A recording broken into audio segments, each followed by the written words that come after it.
but I can't understand how Marty McSorley wasn't selected tonight. I think he played as well as I've ever seen him, and he was probably as effective as anybody on the ice tonight, the way he played. And I think he had a great hockey game, and those are the kind of guys you have to look for in the playoffs. And when they play like that, it's pretty hard to beat a team when you've got 4 lines going.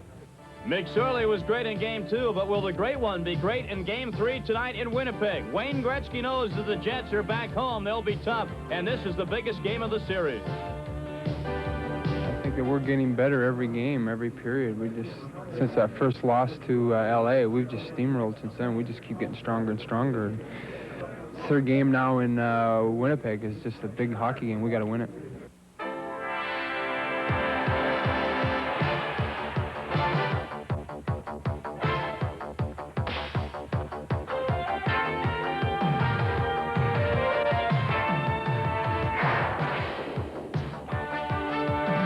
ESPN, the network of the National Hockey League, presents the Stanley Cup Playoffs, a Smythe Division Final. Tonight from Winnipeg, it's Game 3 between the Jets and the Edmonton Oilers. And a pleasant good evening, everyone. I'm Tom Mees. Welcome again along our road to the Cup on ESPN. And I know the phrase must-win situation is used quite often in sports, but in reality, that is what it is tonight for the Winnipeg Jets, a must-win, because if they fall for the third game in a row to the Edmonton Oilers and fall behind 3-0, it would be a practical impossibility to come back in this series. On the scene tonight at the Winnipeg Arena, a sellout crowd, most all of them wearing white, and also are Sam Rosen and John Davidson. Let's go up to the Winnipeg Arena now and get some pre-game comments from Sam and J.D. Thanks, Tom. And here in Winnipeg, the Jets are hoping to break the streak of the Edmonton Oilers because the Oilers have beaten them 12 straight times in playoff competition, John. 12 straight games, unbelievable number. Dan Maloney, the head coach for Winnipeg, says that, hey, my team shows too much respect for the Edmonton Oilers. I think they may change their style, try and forecheck more, and use their strength a little more, Sam. It's a situation where they're going to try and slow the Oilers down in the Oilers zone. The Oilers say, listen, try anything you want. We can play it any way you want, and it should be fun. The Winnipeg Jets know they can't go down 3-0 against the Edmonton Oilers because otherwise it'll be an impossible task to come back. The leader for the Jets is the man who's led them in scoring, their captain, Dale Hawerchuk. He'll be very important tonight. Well, he does have the 5 goals in the playoffs, but all 5 were in the previous series against Calgary. He has just the 2 assists against the Oilers in the first 2 games. He has to score. In this game, Dan Maloney's going to try and get him away from Mark Messier, which means there could be a Gretzky-Hawerchuk matchup, and superstar against superstar, and that's what fuels up Wayne Gretzky's gas tank. He's going to be playing, too. And in the Edmonton locker room, all they're talking about is number 99 being ready to have a big game. Well, he realizes that this is a situation where they can break the backs of the Winnipeg Jets by winning the third game. He likes to play well on the road. He's always played well here in the Winnipeg Arena, and he likes the idea, again, of going against a superstar one-on-one. Well, Tom, the Winnipeg fans of the Winnipeg Jets are trying to figure out a way to beat the Edmonton Oilers. They think that maybe the white, the pom-poms, will do the trick. They think good guys wear white. You're a good guy. Back to you, Tom. That may be true, Sam, but I'm not wearing white. I don't know what that means. Does that mean an Edmonton victory tonight or not? We shall see. Next on ESPN. Also tonight, the Toronto Maple Leafs hosting the Detroit Red Wings, Game 3 of that series. We'll have highlights, and we'll cut live to that game wherever possible tonight. As Road to the Cup continues, it's Winnipeg and Edmonton in just a moment. Oilers, if that would affect his plans for tonight. Well, I don't know whether we'll juggle lines as much as we did here. I think that sometimes it takes the momentum away from your team when you're busy stick handling around with your lines. But I'm either going to play Wayne or Messier against that line, and we'll just have to see how it works out when we get there. All right, let's take a quick look at the playoff scoring race, if you will. And 5 of the top 6 scorers are on either Edmonton or Winnipeg. Look at that. Gretzky, Messier, Anderson, and Curry from the Oilers. Dale Hawerchuk from the Winnipeg Jets, although Hawerchuk has yet to have a goal in this series. Only Michel Goulet of the Quebec Nordiques has dented the top 6 scorers. All the rest of that top 6 owned by either Edmonton players or Dale Hawerchuk of the Winnipeg Jets. So you're going to see some of the top stars in the postseason parade here on Road to the Cup in this game tonight. The critical Game 3, at least for Winnipeg, because, again, if they fall down 3-0, nobody, including the folks at Winnipeg, I think would give them much of a chance. But should Winnipeg win tonight, they climb right back into the series, and Game 4 will be at the Winnipeg Arena on Monday night. So you see it's a real vital game tonight. The whole series could turn on what happens. Now, meanwhile, up at Maple Leaf Gardens in Toronto, the same situation for the Detroit Red Wings, a must-win for them tonight. They trailed Toronto 2-0. With a win, though, the Toronto Maple Leafs would take a stranglehold on this series. Now let's go live to the Winnipeg Arena in Winnipeg, Manitoba. Sam Rosen and John Davidson are among the madding crowd. Gentlemen. Thank you, Tom. And a sea of white here. Dave Newell is the referee tonight. Ray Scapinello and Swede Knox are the linesmen. Bill McCrary is the alternate, standing by should he be needed. Grant Fuhr starting in goal for the Edmonton Oilers. This will be his 55th career playoff game. He won 37 of the previous 54, and he feels he's coming off his best game of the playoffs. And Pokey Reddick starts his second Stanley Cup playoff game, his second in a row. A free agent from New Westminster in the Western Junior League is Pokey Reddick. The Oilers open up with Mark Messier centering for Kevin McClellan on the right, Dave Hunter on the left. Laurie Boschman centering for Gilles Hamel and Jim Nill. The puck sent over the glass into the crowd, stopping play right away, and we'll get a face-off. Outside the zone, out in center ice. You look at Glenn Sather. To his right is John Muckler, his co-coach. And they were very confident. Light practice run this morning for the Edmonton Oilers. The light skate and mostly a shooting practice. They also have Ted Green here amongst the coaching staff of the Oilers. He's up in the press box, the eye in the sky. Sather was saying he didn't want to get into matching lines too much, yet he started a mix-mash line of Hunter on the left wing, Messier at center, and McClellan on the right side. I think there'll be a change here quickly. Now Howard-Chuck opposite Messier. And Brian Mullen is back on the line with Howard-Chuck and Paul McLean. Puck in the corner. Mullen fires, knocked away by Fuhr. The rebound, a backhander knocked down in front by Messier. And he was able to send it to the line. Kept in by Howard-Chuck. He's tied up. Howard-Chuck still with it. Knocked away from him by Kevin Lowe, and it's out of the zone. Howard-Chuck plays it to the boards. Lowe bangs it ahead, and Carlisle takes it back the other way. Randy Carlisle fires around the boards. To the near side, Brian Mullen. Back behind the net, Kevin Lowe hops over his stick. Howard-Chuck sends it in front of the deflection to stop. The rebound, a save by Fuhr, a beauty. Off Brian Mullen, and already we've got something going. McLean battling with Muni. Muni was in front, and he checked McLean, and McLean gave him a shot right to the mush. This is what Dan Maloney wanted. He wanted forechecking to force the Oilers in the Edmonton zone, but Edmonton have the ace in the hole, and that's Grant Fuhr. What a save he made off of Mullen. Unbelievable catching glove save. I think Mullen wanted to go higher with it. Here's the first shot that Howard-Chuck took, and that deflected off Mark Messier, who was against Mullen that entire shift. Now watch Mullen get the rebound in front and go to shoot it. Fuhr goes down early, but look at that shot. Mullen put it right in his glove.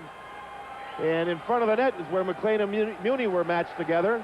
Fuhr making that stop and bounced up very quickly, was in good position for that shot by Mullen. Great position. His hands were out away from his body, and the building is quieting down with that save. Penalties called to Paul McLean and Craig Muni. And Muni gets an extra 2.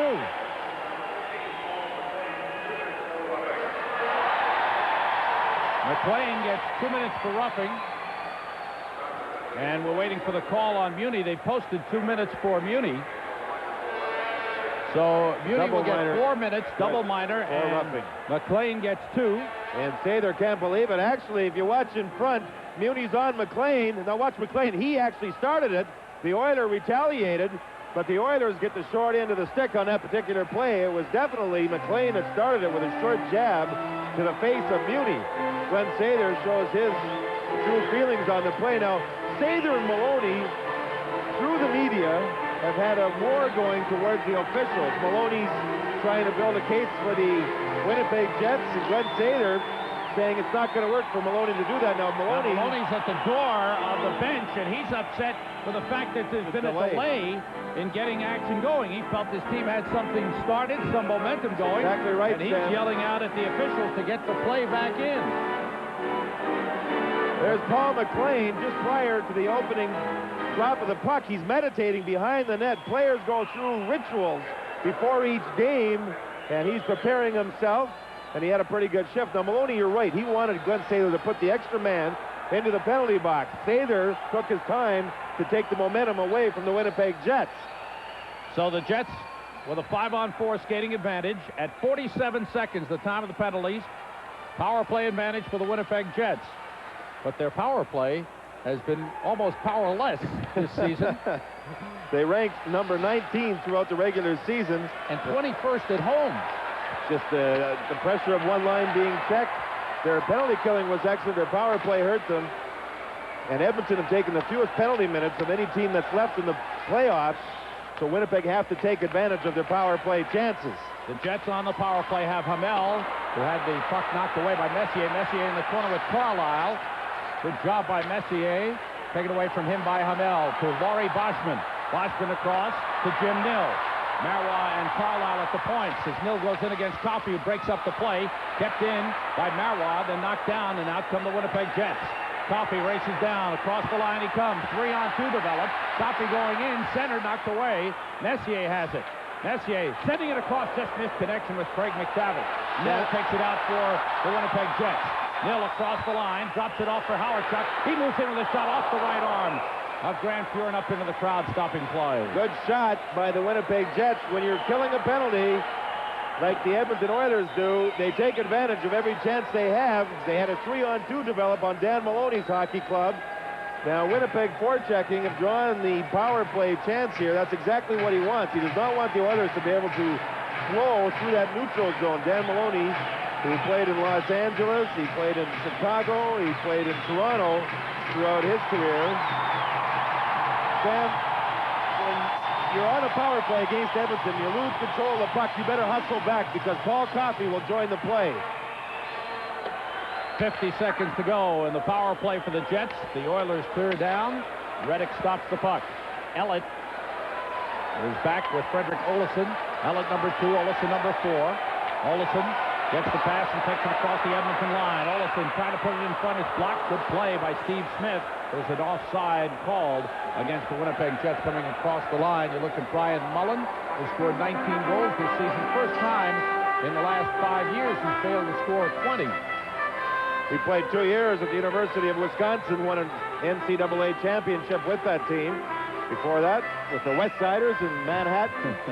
Grew up in the New York area. Getting back to Dan Maloney, the head coach, I should mention he also played in Detroit, and that was over a 12-year playing career. Power play for the Jets has 37 seconds to run. Olofsson across to Ellett. Back to Olofsson. Remember, Edmonton zone. Lowe trying to clear it out. McLean is in the penalty box, so that disrupts that Howard-Chuck line. Steen is the man on the right wing in place of McLean. Battling with Kevin Lowe. Lowe pushes it ahead to Gretzky, and Gretzky clears it all the way down. 15 seconds to go. And the man advantage for the Winnipeg Jets. 17:25 to go in the first period. No score as Dave Ellett moves it ahead. Finds Brian Mullen. Mullen fires around the boards. Lowe ties up Steen. Howard-Chuck takes the puck. It's poked away. Howard-Chuck gets it back behind the net. Trying to go back to the point, intercepted by Gretzky. In comes Tikkanen. He scores! Asa Tikkanen, who came out of the penalty box. He had been serving the extra 2 minutes on the penalties to Muni, and Gretzky feathered a pass to him, and the Oilers get the jump. It's 1-0. Actually, I think Gretzky missed this pass, but Tikkanen took it smartly to stay onside, and what a wrist shot. That was the first shot that Edmonton's had in the game on Pokey Reddick, and it's a breakaway, a giveaway by Howard-Chuck. Now, Gretzky sees his man coming out of the penalty box, and he missed that pass. But Tikkanen went sideways to stay onside and scored the goal. That puck actually bounced over the Winnipeg defender's stick, and there's no way Gretzky did that on purpose. He can do anything. No way. There's no chance he did that on purpose. It worked, but not on purpose. He missed the pass. But Tikkanen converts his 7th goal of the playoffs. And Edmonton with a 1-0 lead. A little over 3 minutes gone by in the first period. Puck taken away by Marois. Set up Ron Wilson, who was double-teamed and knocked away. Coffey finds Marty McSorley. And McSorley clears it out of the zone. Marois takes it back. Around the boards. Grant Fuhr out to stop it. Fuhr plays it near side. Deflected by Perry Turnbull. Picked up by the Oilers. McSorley sending it across. This is Mo LeMay dropping it in. And an offside is whistled. 16:34 to go first period. Oilers lead the Jets 1-0. Playoffs at ESPN being brought to you by the crisp, clean, imported taste of Labatt's Blue. It's Blue Heaven. By Toyota. Looking out for you has made Toyota #1 in compact truck sales. And by Walker Advantage Mufflers. They put rust at a disadvantage. Let's go back to Winnipeg and Sam Rosen and John Davidson. Thanks, Tom. Play back in the Edmonton zone. Howardchuk sending it around. Rayo Ruotsalainen chases it down. His pass is deflected by Paul McLean. McLean and Ruotsalainen in the corner. Howardchuk gets to the puck. He's tied up by McTavish. Ryan Mullen with it. Ruotsalainen on him. Pushed around behind the goal. McLean trying to come in front off the pads of Reddick. And it's taken back by Kevin McClellan. McClellan's pass intended for McTavish comes all the way down, and Tim Waters is back for it. Waters fires ahead of McLean. Quickly out to center. Missed connection with Laurie Boschman. Charlie Huddy, who's played very well in the playoffs. Hitting ahead. Now it's Anderson pass to Messier. Messier couldn't control. Pokey Reddick leaves it for Waters. Chased by Messier. Waters gets away. For Laurie Boschman. Across the line against Huddy. The shot deflected by Huddy. Caroms to Fuhr up the boards. And out comes Messier. Messier comes down against Dave Ellis. Slides it across for Glenn Anderson. Knocked away to Messier. Messier's pass blocked in front. Cleared by Ellis.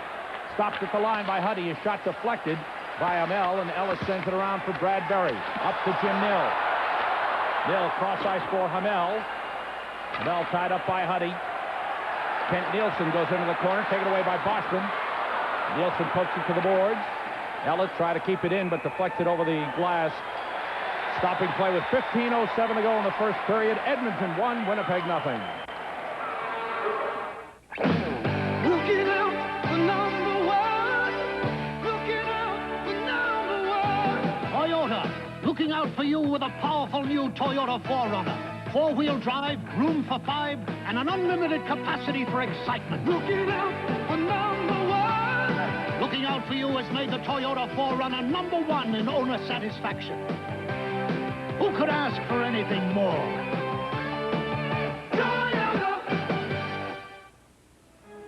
Well, the Oilers lead in Winnipeg 1-0. Meanwhile, in Toronto, there's still no score between the Red Wings and the Maple Leafs, but the Maple Leafs are on a power play. We'll keep you up to date. Let's go back to Winnipeg.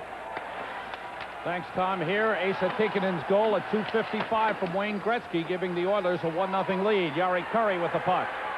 Slowed down by Jim Kite. Kurri sends in. Reddick stops it. Marois is back there with Tikkanen up the board. Kurri puts it in front. Reddick knocks it away. The man with the puck is Olofsson. He's a defenseman. They've converted to right wing, a Swedish import. So essentially, Winnipeg have 7 defensemen dressed. Up the middle, deflected by Steen to the near side, Doug Smale. Slowed down by Kurri and sent in. Fuhr stops it for Kevin Lowe. Lowe drops it off. Played by Craig Muni. Lowe for Kurri. Gretzky couldn't handle it. Steen sends it back, gave it away to Gretzky. Knocked down by Marois. Marois sends in, and Fuhr comes out to play the puck. 14:05 to go in the first period. Edmonton 1, Winnipeg nothing. But getting the first goal in the game hasn't meant anything in this series yet. It hasn't, but here in Winnipeg, where they were hoping to play with the crowd and the emotion of the crowd, that first goal has certainly quietened the crowd down. Grant Fuhr was the difference over the first 4 or 5 minutes of this hockey game. The Oilers have only 1 shot on goal, and that was put in the net. Kent Nielsen gives it back to Messier. Messier toward the net, deflected. Chopped at by Howardchuk, kept in by Nielsen. Steve Smith is tied up by McLean, and out comes Dale Howardchuk. Howardchuk moves ahead. Howardchuk across the line against Ruotsalainen. The shot deflected by Ruotsalainen. Back behind the net. It comes into the corner to Messier. Plays it around near side. Carlisle is there. Blocked by Ruotsalainen.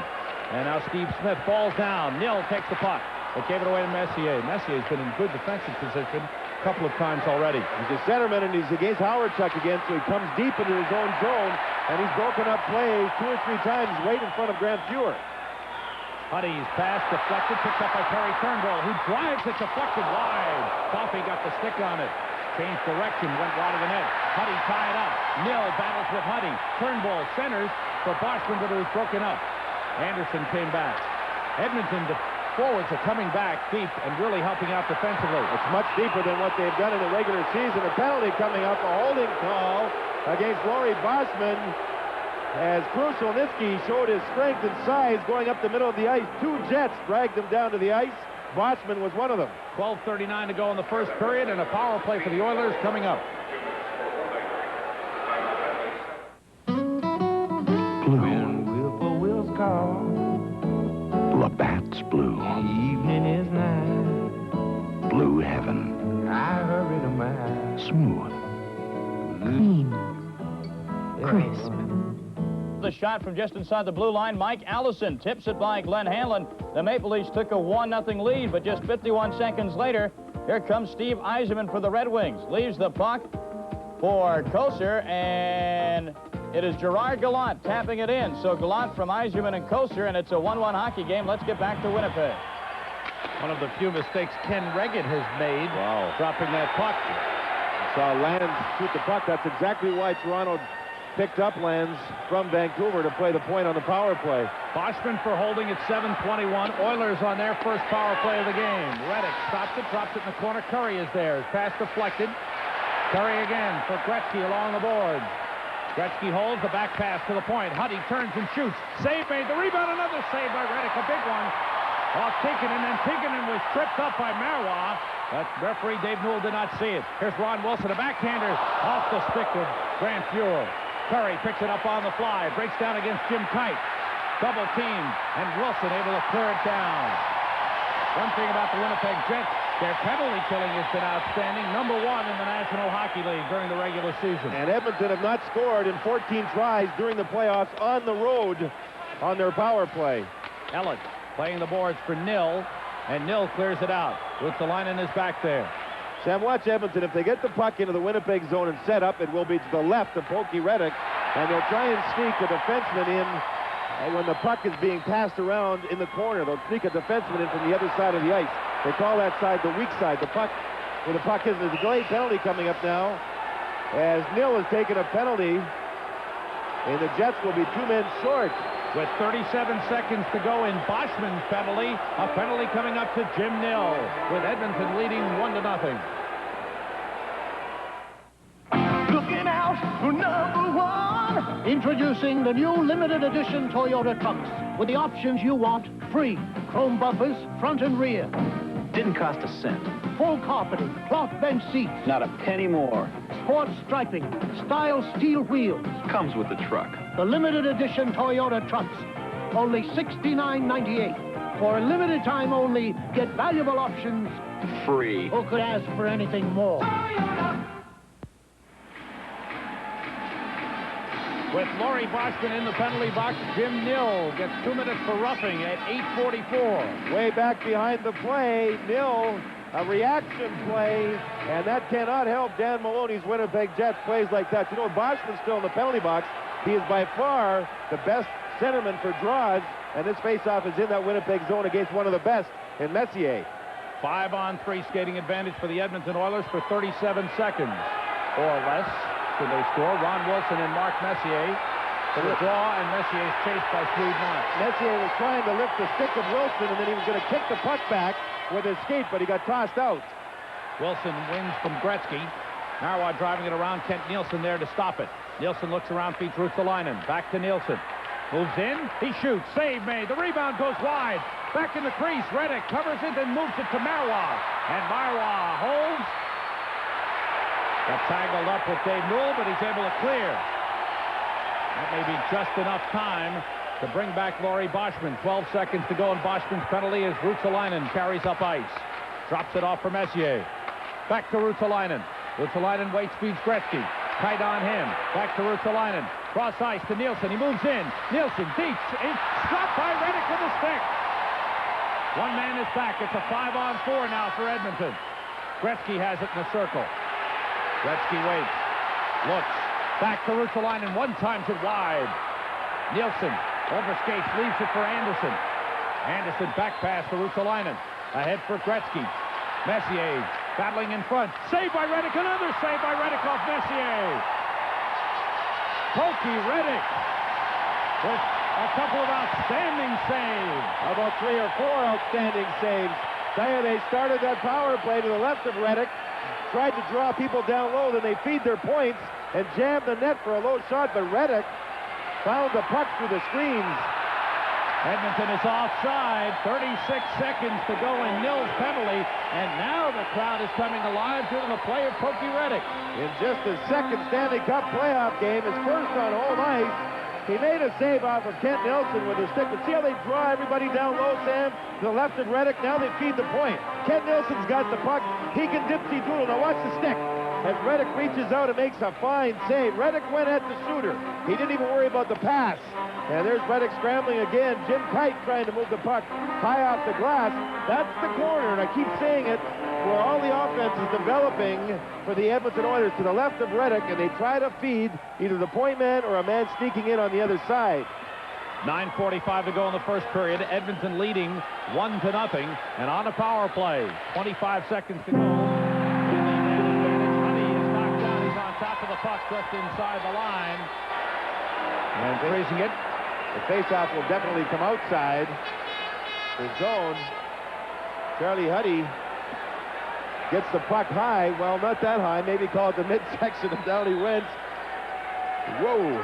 Pretty good save and a good catch, but he couldn't control it. He's actually still on the ice, but bent over in a little bit of pain. A look at Charlie Huddy, who played only 58 games this season. A lot of people felt Charlie Huddy was slowing down, but he's played very well in the playoffs. He did not complain when he was benched and he was sat for all those games throughout the season as Edmonton experimented with younger defensemen. People like Bookeboom and people like Steve Smith. And then had he got a chance to play later in the season, he took the best advantage of it that he could. You know, Huddy's a good skater, Sam. When he makes mistakes, his quickness and his skating can get him to recover and cover up for his own errors or his teammates' errors.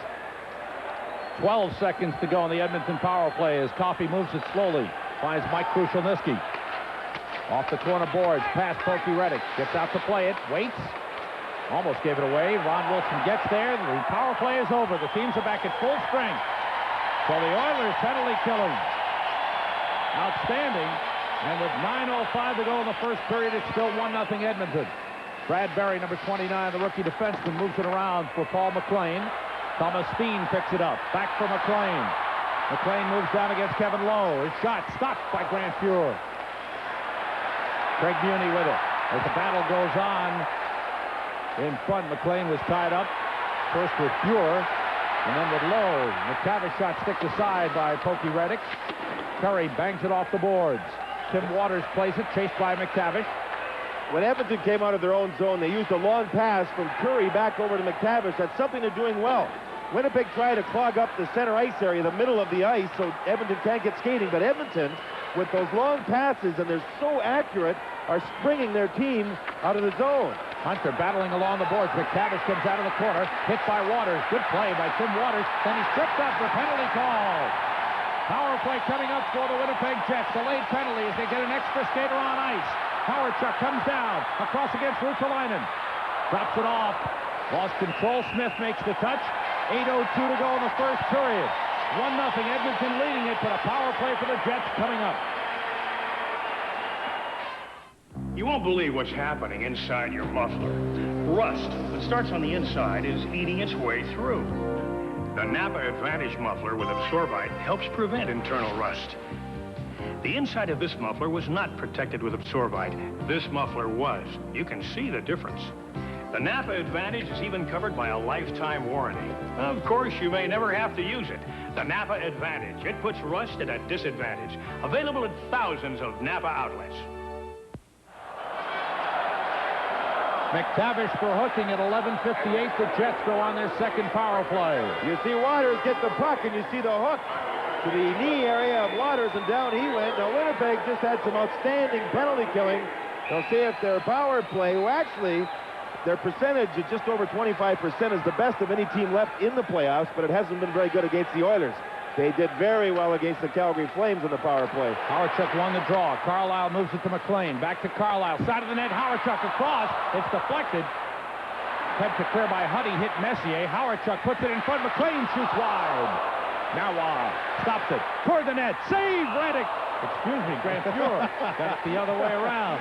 I'll tell you what. Beautiful glove save. Grant Fuhr had to look around at McLean, who was parked in front of the net. Now, the defenseman, Merwa, didn't try and score on that shot. He just wanted to put the shot on the net. He was hoping for a deflection. So when he shot the puck, Grant Fuhr was looking around McLean and controlled it and caught it with his catching hand. Grant Fuhr is razor sharp. Merwa, who has the most playoff experience of any Winnipeg player, doesn't try for the big shot here. He just wants to put it on the net. He does that, and there's Grant Fuhr looking around Paul McLean, who is standing all alone in front. Edmonton's defensemen are not overly rough, not overly tough. They're not that aggressive in front of their own goal, and McLean had real good position. Now, Marois, this is his 85th playoff game. That's a lot. Only, well, Gretzky has the most. This is number 88 for him. So Marois has almost been in as many playoff games as Wayne Gretzky. Ryan Mullen looking up at the crowd, sees white shirts, white sweatshirts, white hats, white faces painted on, the white pom-poms. This is Howardchuk, knocked away. Marois goes back for it. Minute and a half to go on the power play for the Winnipeg Jets. Off the stick of McLean, knocks it across to Mullen. It's off his stick, in comes Marois for it. Marois holds, chased by Messier. Cross ice, it's Carlisle toward the net. And back there to break it up was Coffey and clearing it down. So what Edmonton are doing in front, it looks like they're just trying to control the passes. They don't try to knock the other team's the player down or just get wrapped up with him. They expect to break up the passing play, intercept it, and move it out of the zone. Dave Ellett took a hip check from Kevin Lowe and went flying. Frederick Olofsson is back for the puck. The rookie Olofsson moves out on the power play for the Winnipeg Jets. With 55 seconds to go on the man advantage. Steen deflected in. Pure stops it. Lowe drives it off the glass. It's knocked down. Good play. Hamel putting it in front, knocked away by Pure. Out comes Gretzky. Gretzky coming down, slowed up the line, leaves it for Curry. Curry looks around and drops it in. Winnipeg move Olofsson back to the right point on the second half of the power play. He does have a very, very good shot. Cross ice to Boschman. Boschman in against Curry. Gave it away to Steve Smith. 22 seconds to go on the power play. Olofsson keeps it in. His shot blocked by Curry. Deflects into the corner. Loose.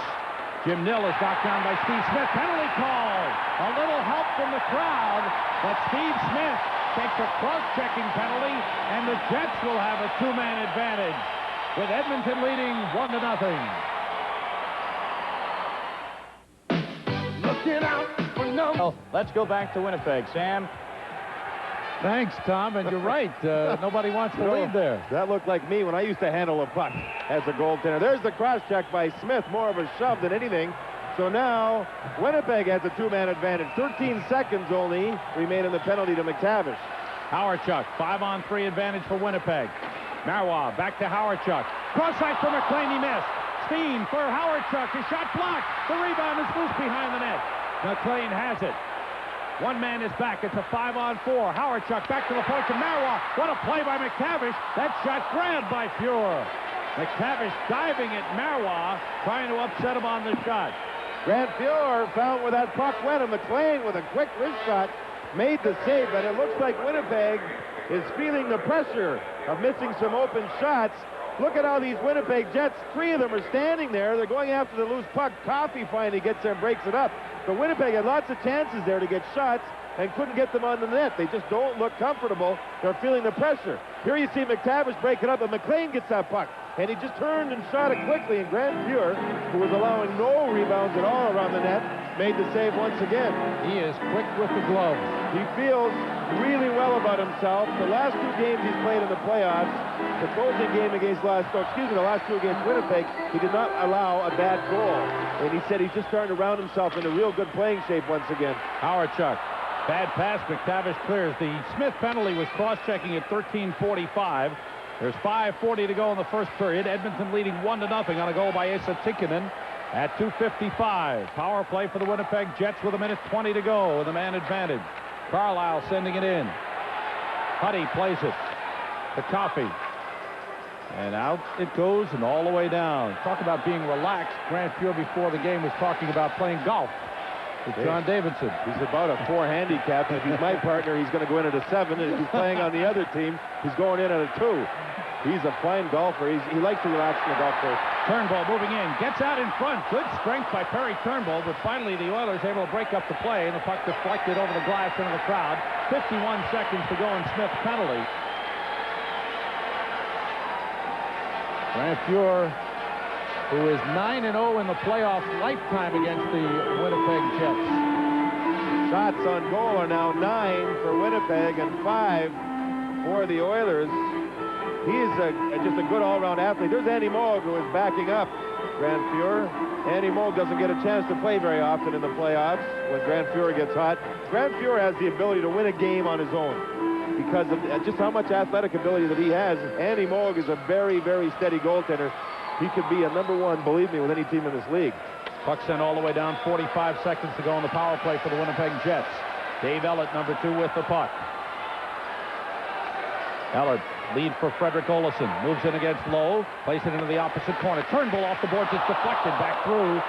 Kevin Lowe gets there and clears all the way down.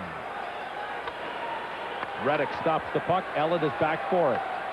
22 seconds to go on the power play. Ellett, bad pass off the heel of the stick. Curry takes it, controls the puck and clears it. The Oilers don't put a lot of pressure on the other team when they're coming out of the zone. They'll swing one man like Curry is now, and then they'll try and break it up from the center line to their own blue line. Right like there, that. Just like Gretzky did, but he gave it back to him. Just missed connection with Boschman. You see Boschman miss the puck there again. Winnipeg simply are feeling the pressure here. And the teams are back at full strength. Curry across the line. Give it away. Ellett has the puck. Bad pass, and Tikkanen almost tucked it in. Here's Curry knocking it down. Stopped by Reddick. Curry tied up by Waters. Boschman in for the puck. Dangerous moments there for the Winnipeg Jets. But again, Pokey Reddick there to stop the Edmonton Oilers. Here's Jim Nill over skating. Coffey takes the puck, moves it. Stopped by Tim Waters. Waters pass deflects to Gretzky. 3:40 to go in the first period. Nice lead for Curry. Curry's pass intercepted by Tim Waters and clears the zone.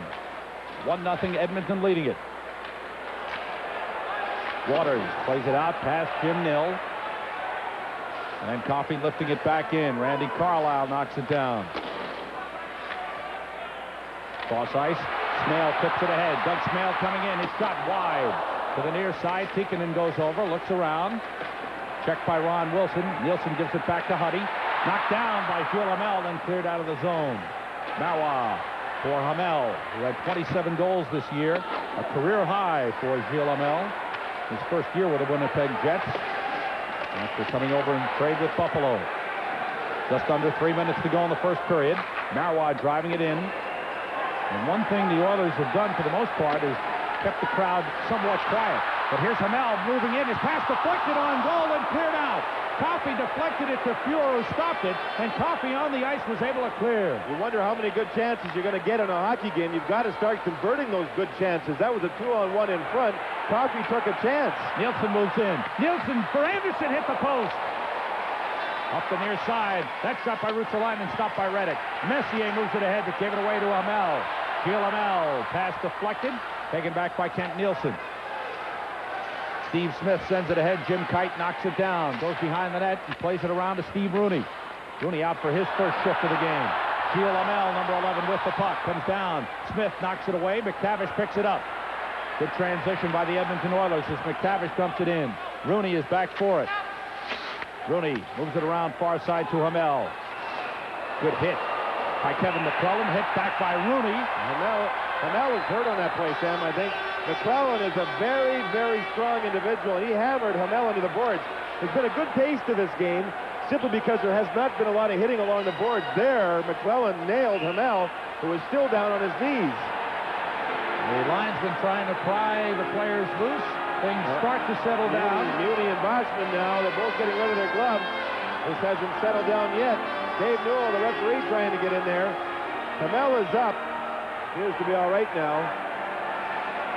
And Muni and Boschman still with a hold of each other's jersey. That was a real thumping body check by McClellan. Goes at over 210 pounds. Newell is talking to both of them, and I bet he's saying you're going to get some misconduct, fellows. That's exactly what's going to happen. 1:54 to go in the first period. Penalties are upcoming. Edmonton leading Winnipeg 1-0.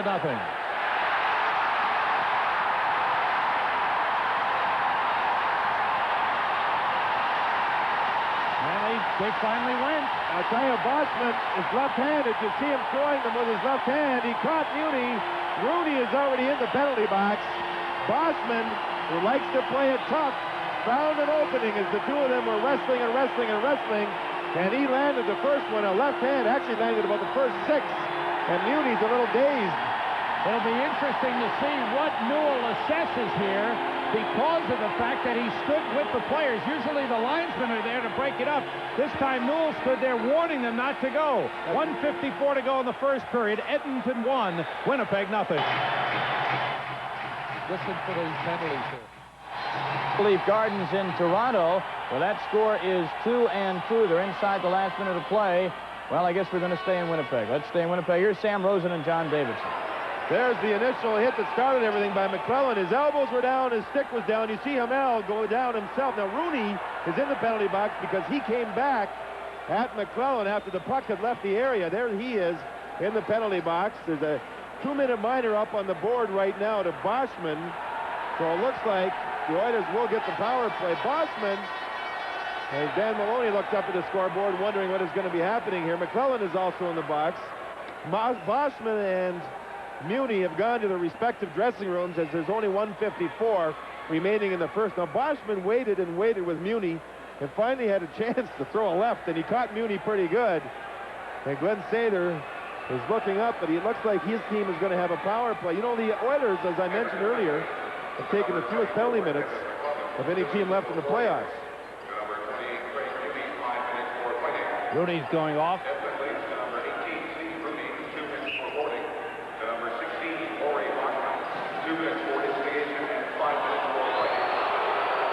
it wasn't all that much.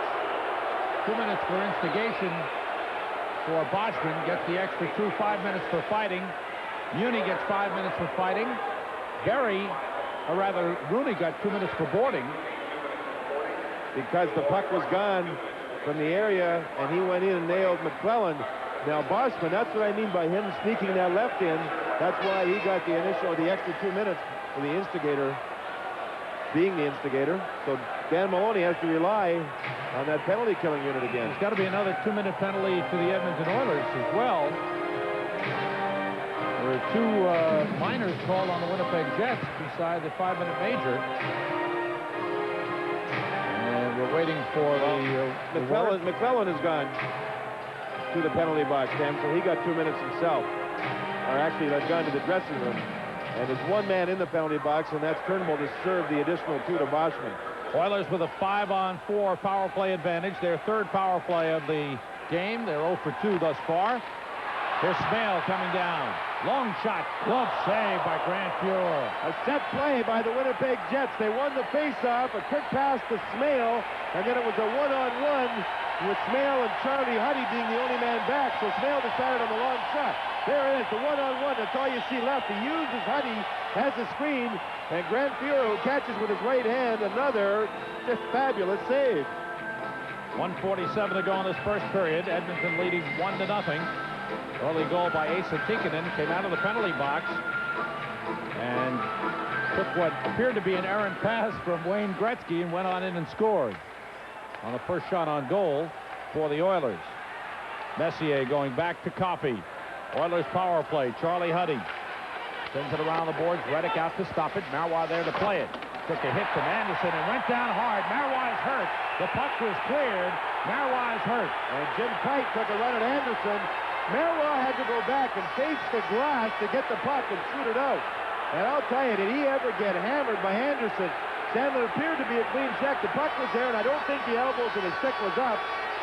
But we're up, and Marois dropped right down. He is the veteran leader, along with Carlisle, on the blue line for Winnipeg. And he is obviously, Dave, some problems now behind the Edmonton bench as things are heating up here in the Winnipeg Arena. Glenn Sather getting into it with a couple of the fans right behind the bench who are obviously taunting the Edmonton Oilers. And now Glenn Sather talking with one of the security people behind the bench. Meanwhile, Marois is up on his knees. Hopefully, all that happened is he lost his breath. He had to face the boards. Watch Anderson go in. That's a good, clean body check. But Marois really was banged into the boards, and I think he had his wind knocked out of him. He's up skating now. He did not see Anderson coming from behind. Marois had to go to the forehand side to shoot the puck around, and he got hammered. Minute 25 to go in this first period. A minute 31 to go in the extra penalty to Laurie Boschman. We're seeing some rather clean hitting by the Oilers here. It was McClellan earlier along the boards, and then it was Anderson. They're keeping their sticks and elbows down, playing smart. Just to clear up all those penalties before, it was boarding penalties to both Rooney and McClellan at 18:06. Muni for fighting and Boschman for fighting, 5 minutes each, and Boschman got the 2 minutes for instigation. All penalties at 18:06. So I guess McClellan's check wasn't that clean. They called it boarding. I don't know. Certainly looked like a good one here. Coffey's pass. And Glenn Anderson comes down. Feet across to Huddy. Huddy drops to Gretzky.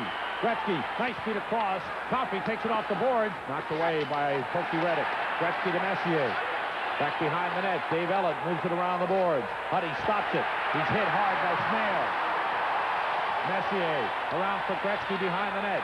Gretzky centers off the stick. It goes to the far side. Messier with a puck. Almost gave it away to Smale. Anderson had to carry it out to center ice. Less than a minute to go in this first period. Anderson comes down, whacked at by Ellett. And the puck deflected up over the boards. Into the crowd, they'll bring the face-off outside the zone. With 40 seconds to go in the first period, 46 seconds to go in the power play. Coffey now going at Ellett. Ellett, as you mentioned, really took the stick and chopped away. And one of the Oilers, I believe it was Anderson, cutting around. Wilson now having words with Gretzky at the blue line. Say Winnipeg very aggressive with that penalty killing. Aggressive penalty killing in this year. Everybody in the National Hockey League does it well. You know, last year the NHL set a record for power play goals. This year there was 217 fewer power play goals because of aggressive penalty killing. I'll tell you, John, as we look at Paul Coffey, one of the few times I saw, let's take a look at Wilson going after Gretzky first. Well, there you see the aggressive penalty killing by Winnipeg, but whenever Edmonton set up on the right side of Pokey Reddick, they don't get anything going. They have to go to the left side to get their offense on a roll.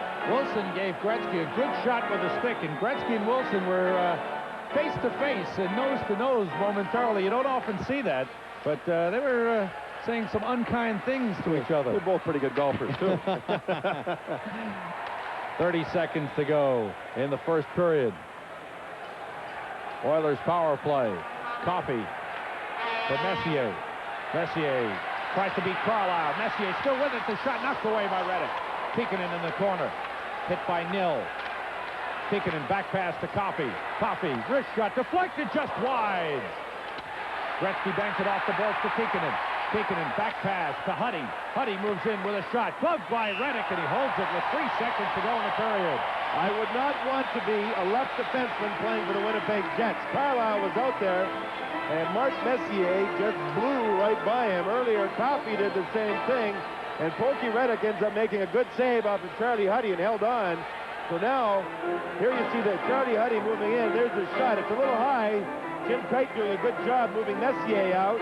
But there's been a lot of private little wars going on here in the first period, and I think they're going to escalate the next 2 periods. There you see it. A year ago, Pokey Reddick was playing in the International League at Fort Wayne. Here he is playing in the Stanley Cup playoffs. He's been brilliant in this first period. The Oilers have had chances to break out a couple of goals ahead, and Reddick has been outstanding. Now a face-off, and it will be interesting to see what happens here. The Oilers making a very slow change. Pokey Reddick, the other goaltender is Daniel Berthiaume. They call him Pokey and the Bandits. And they've been quite a pair here as rookies for Winnipeg this season. They've got posters of Pokey and the Bandit. 3 seconds left in the period. Messier, he's trying to Steen on the draw. He wants to get it back to Ruotsalainen, and Gretzky over to Ruotsalainen, and Steen wants to get it back to the corner behind him. I don't know if there's enough time. That's right, so Gretzky's moved over now. Messier wants to get it. He may go on the forehand and bang it off the boards. If not, he'll draw it straight back. Yes, he's turning his body now. Look at Steen cheat. Steen is turned. And a false start. They'll do it again. And a second ticked off. Exactly, a second off the clock. They may put that back. I don't know. Gretzky is appealing. He's appealing to Newell right now. Because it was the Winnipeg Jets that jumped in to cause the whistle. And you say, what about that extra second? Well, with a face-off deep in the zone, that extra second could be enough time to get that shot off. Absolutely. Now Newell's heading over towards the time clock. He's getting upset with Esa Tikkanen, who likes to yap. Esa Tikkanen yaps a lot, and that really upsets officials. Now, Newell's doing his job. Gretzky's outside of that circle. Dan Maloney wondering now, should it be there or not? It should be, because it's the Winnipeg Jets that caused the whistle to blow. Now, they have not put the second back on the clock, but they may delay it. He wants to face off outside. He wants it outside of the blue line, saying that it was the Edmonton Oilers' fault. The second is not back on the clock, Sam. It's still at 2 seconds. What a battle we're having. Talking about Look at his eyes. Oh, man. Steely-eyed Dan Maloney. Dan Maloney was very relaxed this morning at practice, but I'll tell you, they know how important this game is. The Winnipeg Jets must have this game. And they're both playing with lots of emotion in this first period. Gretzky talking to his coaching staff right now. Now, they may delay pushing the button to start the clock. I'll watch for that, see if they delay it for a second. They did not put another second on. The faceoff goes into the corner, and that's it. First period is over. Asa Tikkanen getting the goal, assisted by Gretzky at 2:55, giving the Edmonton Oilers a 1-0 lead. The shots on goal, 10 for Winnipeg, 9 for Edmonton. Several power play chances for both teams. Neither team able to convert. And you see Randy Carlyle talking with his coach, Dan Maloney, about that argument over the clock. Dan Maloney wanted his team to start quickly. They did. Grant Fuhrer was the difference early in the hockey game, and he may be the difference the rest of the hockey game. Both teams were getting restless toward the end of that first period of play, and the play was getting chippier as the first period wended its way toward conclusion. But after one, the only score, that by Asa Tikkanen, Edmonton leads it 1-0. Now, last night at Le Colisée in Quebec City, the Stanley Cup champion Montreal Canadiens, defending champions, showed why they are defending Stanley Cup champions. They went into Le Colisée, trailing the best-of-7 series 2-0, had to go into foreign ice, and when you're talking about Quebec-Montreal, we're talking really foreign ice. And did they ever do a job on the Quebec Nordiques? Let's take a look back at last night's highlights from Quebec. Right off the bat, the Montreal Canadiens showed the Quebec Nordiques why they're Stanley Cup champions. A game they had to win. Look at this goal by Sergio Momesso off a great pass by Shane Corson. And just 14 seconds into the game, it was 1-0. Then about 6 minutes later, that goal by Bob Gainey made it 2-0 Montreal. But Quebec had a 2-man advantage to open the second period. And just like on the blackboard, Risto Silton winds up and scores after some great passing, 2-1 Montreal. But now Montreal with a 2-man power play. Naslund gives it off to Robinson. Naslund cuts for the goal. Larry Robinson with a beautiful assist matched Naslund the goal. 3-1 Montreal. But the Quebec Nordiques wouldn't give up. Jeff Brown from behind the net. Out in front to Normand Rochefort, cutting down the slot. He scores. It's 3-2 in favor of Montreal. Later on, Shel Darlene sends it back to the point. Mike Lawler had skated in from the point to the slot, and he scores. Number 38 makes it 4-2 Montreal, end of 2. In the third period, Claude Lemieux bearing in on the goaltender, Gosselin. Gosselin makes the save, but the loose puck is pounced on by Ryan Walter. Does some nice work in the crease, 5-2, Montreal on top. Now it's Shel Darlene to the point where Lawler was waiting, and his long shot beats Gosselin. Now look at the Canadiens passing Shel Darlene to Claude Lemieux. On the doorstep to Shane Corson. Montreal wins the game 7-2 and gets back in the series, trailing 2-1. And Game 4 of that series will be tomorrow night, also at Le Colisée in Quebec City. Last night on Long Island, the Philadelphia Flyers and the New York Islanders, game number 3 of their Patrick Division Finals. The series was tied at 1. Philadelphia was seeking to regain home ice advantage, which hasn't meant all that much in the playoffs so far. But to be sure, the Flyers are back in the lead in the series. In Game 3 of the Patrick Division Finals on Long Island, the Philadelphia Flyers get on the board first. The shot by Mark Howe deflected into the net past Kelly Rudy by Al Hill. 1-0 Philly. Second period, same score. Tim Tookie just up from Hershey goes to the backhand. Kelly Rudy makes the stop. He's a little bit dazed. Nobody picks up the trailer of Brian Propp, who backhands it into an open net. That made it 2-0. Still later in the second period, Derek Smith cruising down the left wing. Steve Conroy takes him out with a nice check, but nobody picks up the trailer again. Martel. That made it 3-0. The Flyers were in control. The Islanders did get on a board here from Makela to Pat LaFontaine, but the Flyers won the game, and they lead the series 2-1. And the key phrase there, the Flyers were in control from beginning to end. We spoke with all-star defenseman Mark Howe of the Flyers. He admitted it. It was a very, very well-played game by Philadelphia. Yeah, I think we have a lot of real good team speed when we're skating, and I think we worked extremely hard the first 2 games. I think we missed a little bit of zip, that extra little half stride. Today we had it, and we got a lot of young guys, a lot of quick forwards, big forwards, and you know, they used their speed and their size and everything to their advantage, and you know, we kept the Islanders for most of the game at bay, and I'd say they had about 7 or 8 really good chances, and Hextall's just done a great job for us all year, and he came up with big saves when we needed it. Flyers played a real solid game last night, and you'll see Game 4 of the Flyers and the Islanders tomorrow night, live from Long Island at 7 o'clock Eastern, 4 Pacific time. We'll be back with more in a moment. Toronto tied at 2 after winning. Winnipeg, it's Edmonton leading 1-0. Well, rather 1-0. The road team is ahead. Sam Rosen, John Davidson, why are the road teams doing so well in the playoffs? Well, John, I have some ideas. I think what happens is you find the home teams tightening up a little bit, playing more conservatively, and maybe that just makes the games that much tighter, so one break either way could decide a game. What do you think? I think defensive hockey's been the answer, too. There was only 7 players this year that scored at least 100 points. A year ago, there was 13. Power play goals are way down this year. I believe it's 217 fewer overall than a year before. So when you get into that defensive style, you know, the games are very, very close. 16 out of 21 teams make the playoffs. I think players are very used to playing in the playoffs, and they're not in awe going into loud buildings. First period, I thought the goaltending was tremendous by both Pokey Reddick and Grant Fuhr. Well, it was important for Reddick because, you know, the start of the game, Grant Fuhr was so hot that Reddick sat down there. He had a breakaway by Tikkanen, and they scored. So the pressure was right on him. He responded and played very, very well. Real good game thus far, Tom. Let's go back to you. All right, and so far this year, 53.7% of the time, the road team has come out on top. We'll see if the trend holds tonight. We'll be back with the Bud Light scoreboard on Road to the Cup in a moment.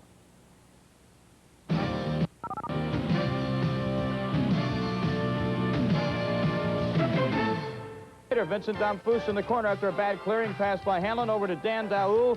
He beats Hanlon, and that ties the game at 2. Sean Bird just a few moments ago scored for Detroit. Early in the second period, the Red Wings lead Toronto by a score of 3-2.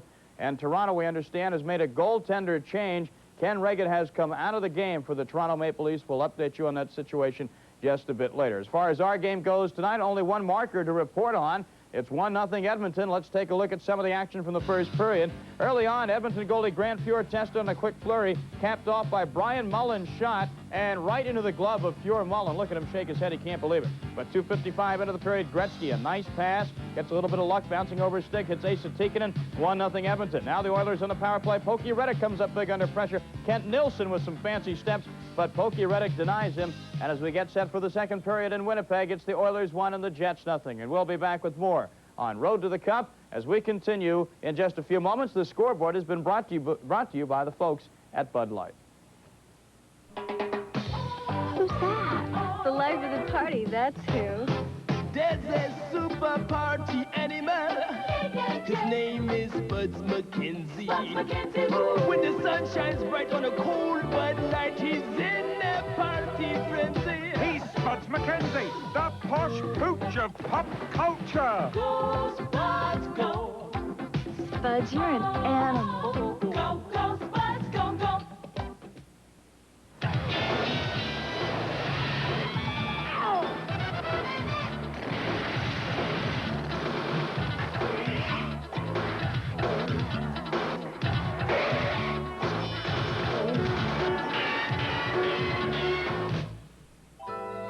When you're out overnight, after a day like today, where do you go for some peace and quiet? La Quinta Inn's, just right. And just a few moments ago, the Detroit Red Wings did some things right on the hockey rink. Look at that. Ken Reagan dropping the puck again, and Sean Burr there to capitalize. 2 goals on the night for Burr. Ken Reagan has been replaced by Alan Bester. Ken Reagan had played every minute of the playoffs for the Maple Leafs. He's now on the bench. Alan Bester now in goal for the Maple Leafs. They still lead the series 2-0. We're ready for the second period in Winnipeg. Let's join Sam Rosen and John Davidson. Thanks, Tom. And the team's back on the ice. 6 seconds still remaining in Laurie Boschman's penalty. So the second period will begin with the Oilers having a man advantage. And how about Toronto? Ken Reagan, who plays so brilliantly, a little shaky tonight. I think it's a good move to remove him right now. 2 of the 3 goals he had some problems with, and they're still within striking distance. They're only trailed by 1. This man has had no problems at all playing goal. And, you know, Sam, when you watch Reddick play, he's a controlled goaltender. He doesn't waste any movement in there. Stand up. Neither does this man, Grant Fuhr, who seems to survive by the tougher the game is, the better he likes to play. Boschman's still in the penalty box. There's only 6 seconds remaining in his minor. And that minor was for instigating a fight with Muni. He still will sit out his 5-minute fighting penalty as well. Oilers leading 1-0 and leading the series 2-0. Game 4 will be Monday night here at the Winnipeg Arena, and we'll have it for you right here on ESPN at 8:30 Eastern Time. Now that play was a set play. The Oilers won the face-off. They dumped it into the far corner, and Messier was supposed to get to it first, but he didn't. Elliott got back there and touched the puck, so the face-off comes all the way back into the Edmonton Oilers zone. Now, Gretzky was on the ice 12 minutes and 13 seconds of the 20 minutes during the first period. So that's something that Dan Maloney has to be aware of. Of course, a lot of that time was on specialty teams. And you see that record, but a lot of teams have a very similar record when you play against the Edmonton Oilers. Thing to remember this year about the Winnipeg Jets, they were very effective at home. 25 wins, 12 losses, 3 ties. Most wins ever at home. Bradbury shot deflected. Fuhr knocks it into the corner. Played by Perry Turnbull. Turnbull weaves his way in front, and it's knocked away by Charlie Huddy. Turnbull again. Huddy on him. Again, Turnbull trying to get in front. Huddy ties him up. Out when the puck comes Kent Nielsen. Wide on the right side is Anderson. Anderson cuts it to the middle. The pass given away to Turnbull. Now it's Jim Nill with it. Nill. Pass knocked down by Nielsen. Bradbury's pass deflects to Jim Nill, who sends it in. The bouncer is stopped by Grant Fuhr. Huddy turns, and Huddy's pass is out to center beyond Glenn Anderson. Reddick stops it for Marois, so Marois is okay after being shaken up after Anderson hit him, and Anderson goes at him again. Ruotsalainen plays the puck. Had an interesting talk with Raro Ruotsalainen today. Talked about his future, and he may be leaning to coming back to the Edmonton Oilers next season. At first, it was thought he would play in Switzerland next year. Now he's giving it a lot of careful rethinking. And I believe the New York Rangers would like him to stay with the Oilers because they have more compensation coming their way. Howardchuk hits the outside of the net with a shot. Ruotsalainen gets to the puck. Moves it up the boards. It's knocked down by Mullen. Comes to Dave Hunter. Hunter's pass to Kevin McClellan. McClellan leads Ruotsalainen. Dropped nicely for McClellan. Back to Ruotsalainen. In front off a stick. That shot by Hunter is stopped by Reddick. What a save by Kofi Reddick. Dave Hunter looks like he had a lot of the net up high. Reddick was able to come up with a save. That shot actually deflected off of his own man and came back and hit Reddick right in the mask. 18:27 to go. Second period. 1-0. Edmonton leading it. Look, here he comes. His name is Buzz McKenzie. Buzz McKenzie. A real hot night and a cold Bud Light puts him in a party frenzy. He's Buzz McKenzie, Bud Light's original party animal. That's Buzz. He is the party. So go, Buzz, go! Again, Pokey Reddick doing a tremendous job. You'll see here, he tries to get position, and it's going to deflect. Hunter takes a bouncing puck, and actually down below the mask, that went off of one of the Winnipeg Jets' sticks. But Reddick is sharp. He gets quickly from A to B, and usually he plays in control. Good lateral movement. Stand-up goaltenders have good lateral movement. Gretzky to take the face-off against Thomas Steen. Steen with a battle, takes it away from Gretzky and clears the zone. Ruotsalainen sending it back. Carlisle's pass deflects off the referee, Dave Newell. Curry had it knocked away. Now it's sent in by Smale. Down on the near side. Battle along the boards. Taken away by Steve Smith. Pass for Curry. Goes past him. Carlisle plays the boards. Back into the Edmonton zone. Fuhr steers it for Steve Smith. Steen on him. Off the boards and out. Randy Carlisle stops it. Now it's Doug Smale coming in. That shot knocked down, juggled, and held by Grant Fuhr. 17:49 to go in the second period.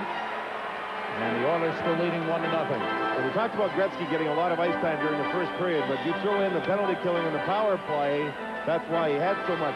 The Oilers are going with 4 lines. Wayne Gretzky gets considerably less ice time at even strength with 4 lines. How many superstars in this league would settle for that? Very few. He does not complain one bit about his lack of ice time in the playoffs. Tonight in that first period, that was way more than what he had been averaging by about 4 or 5 minutes. The thing to remember, John, is because with the longer playoffs now, the 7 games, the best of 7 in the first round, Edmonton played 5 against Los Angeles. you need to pace yourself. You can't die out early in the playoffs. They need Gretzky. There's still 2 more playoff series ahead if they're to go all the way. Well, Sather also has the luxury of his team playing well, and generally they're ahead in hockey games. They've won 6 straight games after losing their first one to Los Angeles. I think if they were losing in a game, you'll see a lot of Gretzky. A giveaway. McSorley shot it wide. Mullins' pass is to Paul McLean. McLean looks around, tries to feed Howardchuk.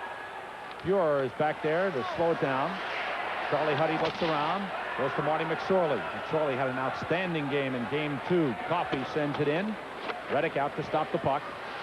Leaves it for Dave Ellett. Quickly up the boards, but Huddy knocks it away. Mullen clears the zone.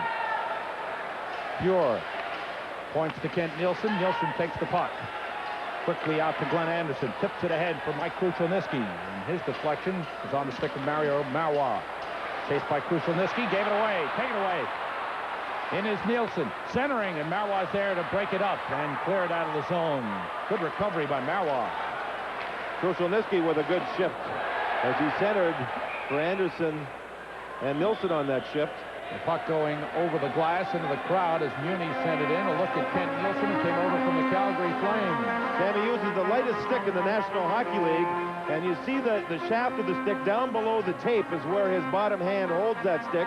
That stick is made in Warroad, Minnesota, which is about 2 hours from Winnipeg, and they spray some fiberglass on there, and it leaves that shaft almost sandpaper-like. So his bottom hand on the shaft of the stick itself has a lot of friction, and he's able to hold the stick itself. And it's unbelievable, a man that handles the puck and shoots the puck as well as he does, that it's the lightest in the league.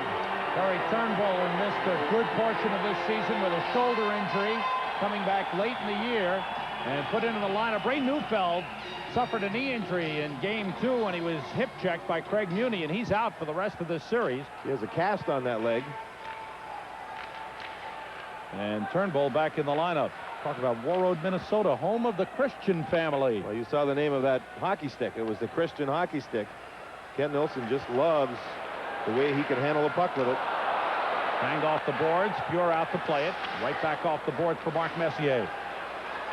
Feed for Anderson. He breaks in. McLean getting back. Anderson pulled down by McLean. The penalty called.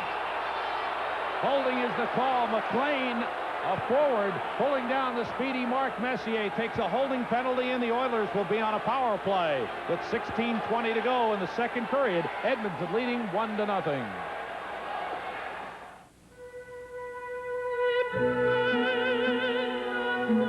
The 1946 MG. The 1957 Thunderbird. The 1987 Volvo 740 Turbo. A collector's item you can drive every day. McLean for holding at 340. Anderson leans into him. Nobody can go to the net better. And look at the balance Anderson tried to keep. You're right, a forward was back. There was a pick earlier right at the blue line by McSorley that sprung Anderson in on the break. Puck comes out of the zone. Oilers 0 for 3 thus far in the power play. Smale takes it away from Coffey. Smale scores!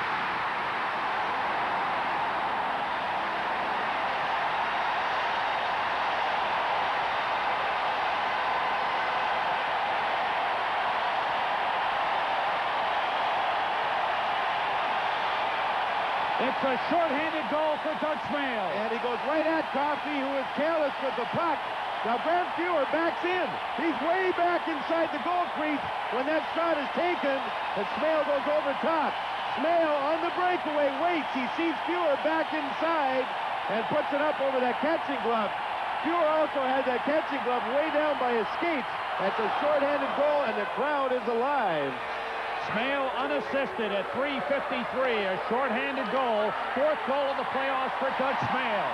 Edmonton power play, a minute and a half to go. Gretzky, feed for Messier. Try to drop it back to Gretzky. It's cleared out by Doug Smale. You know, that penalty that McLean took was a necessity. That's something they had to do because Anderson was in on a break, and it looks like the team is responding to a good play by McLean, even though he took a penalty. Taken away by Nil. Huddy getting back. Nil across the line. His shot deflected by Huddy up into the crowd. Stops play with 1:07 to go, and McLean's penalty. 15:27 to go in the second period, and now the white pom-poms are out in force. You know, 2 years ago, Smale at one point of the season had missed nine straight breakaways. The knock on him was he was a good player, a speedy player. He's very strong, even though he's not tall. And he just couldn't score. Now he's scoring, and he's had a fine season, a regular season. And you saw the speed as he harassed Coffey and took off. And then the maturity and the confidence that he has in scoring. He put that puck right up over top of Fuhr's catching hand, which was dropped way low. Scored 25 goals this season, his second highest of his NHL career at 31 goals 2 years ago. He's one of those players like Bobby Bourne, who used to play with the Islanders, now with Los Angeles, with the speed, gets so many scoring chances, but doesn't really convert a lot of those scoring chances into a lot of goals. Gretzky sets up the power play, waits, his pass for Ruotsalainen. Smale is there again. Doug Smale comes down, leaves it for Ron Wilson. He turns and shoots wide. To the far side, Jari Kurri picks up the puck with 40 seconds to go on a man advantage. Kurri leaves it for Ruotsalainen. Rail Ruotsalainen carries. Ruotsalainen avoids the check of Steen. The pass deflected in by Tikkanen. Marois back for it. Plays it into the corner. Ruotsalainen is there. Now it's Tikkanen with the puck. Back pass to Kurri. Kurri ahead for Tikkanen. Tikkanen trying to move in front. Drops it back to Kurri. Kurri in front. Pass Ruotsalainen to Gretzky. They pass Tikkanen, excuse me. Back to Ruotsalainen at the point. Ahead for Kurri. For Tikkanen. Checked by Marois. Back to Gretzky. In front. Knocked away by Nil. Comes to Ruotsalainen. He turns and shoots. Saved by Reddick. The rebound. Smith is battling in front. It's still loose. Tikkanen trying to poke it in, and Reddick won't let him do it. And Marois taking care of Tikkanen. Nil in front with Kurri. Pokey Reddick left his goal crease and went right after Tikkanen, just stole the puck right off of his stick. The penalty killing by the Jets, fabulous in this hockey game. The first two games, Sam, of this series, the Jets played a clutch, grab, slow it down style. This game, they're playing at Edmonton's way at high tempo, and it is fun to watch. They're staying with them. 14:20 to go in the second period. The game tied, 1-1. Listen up. A lot of burger places been telling you they make chicken, too. What do they know about chicken? They know cows. I mean, does this look right to you? Folks who love great chicken go to the chicken experts. Kentucky Fried Chicken. It's the only chicken with a Colonel's secret blend of herbs and spices. It's finger-licking good. No burger place can say that. So that ought to leave them with egg on their face. Oh, that's a joke, son. We do chicken right. Marois and Tikkanen have gone to the penalty boxes. Look at the jam up in front of Reddick when Ruotsalainen takes the shot. It got through everybody and he made the save. Kite had a hold of Anderson. No to Reddick. He just goes right out and takes the puck away from Tikkanen, and there's the roughing penalties that are going to be happening, or did happen, to Marois and Tikkanen. Pokey Reddick has been outstanding. The pressure was on him as he did not get any work early in the hockey game, and he has responded. No loss of manpower on the ice, still skating 5 aside. 1-1 the score. Shots are even at 12-12. Ellett going back across to Brad Berry. Berry sending it in. It's knocked down by Kevin Lowe. Plays it around to Craig Muni. Muni started his NHL career with Toronto. He's found new life in Edmonton. Had a good season for them. Ellett comes back. Icing whistled against the Edmonton Oilers. 13:56 to go in the second period. Tikkanen scoring early in the first period for Edmonton, and Doug Smale the shorthanded goal to tie it. And if you look at Dave Ellett, who started Bowling Green University, they've got a couple of other Bowling Green players. Ian Duncan just signed out of Bowling Green this year, and Duncan was a teammate of Ellett on the NCAA championship team in 1984. When Ellett went to Bowling Green, he weighed 185 pounds. He blossomed up over 200, where he's at now, and he's a very strong individual. He's a person that if he ever realized his strength and played a little bit meaner and tougher, he'd be great. Last year he did not have a good year, but he had a bad ankle all season long. This year he's been fabulous for the Jets. Boschman, Rooney, and Turnbull on for Winnipeg. Boschman wins the draw. Bradbury with a shot saved by Fuhr. The rebound to Kent Nielsen. Nielsen turns. Feed to Kevin Lowe. Now Glenn Anderson. Nielsen after the puck gets by Bradbury. The shot stopped. Reddick there to stick it aside. Rooney along the boards, tied up with Messier. Boschman plays it behind the net for Elliott. Reddick took that shot from Kent Nilsson. Nilsson was hoping the rebound would go back in front of the net. Reddick took that puck and turned it into the corner, which was a veteran type of a play, as he simply turned it aside. Icing whistled against the Winnipeg Jets. 13:26 to go in the second period. Dan Maloney, in his first year as head coach of the Winnipeg Jets after coaching at Toronto, and has done an outstanding job tightening up this team, turning it actually into a good defensive team this year. They set a franchise record for goals against by a long shot. Now, a lot of people thought that they would miss the size of Neufeld, who is 6'3", 210 pounds.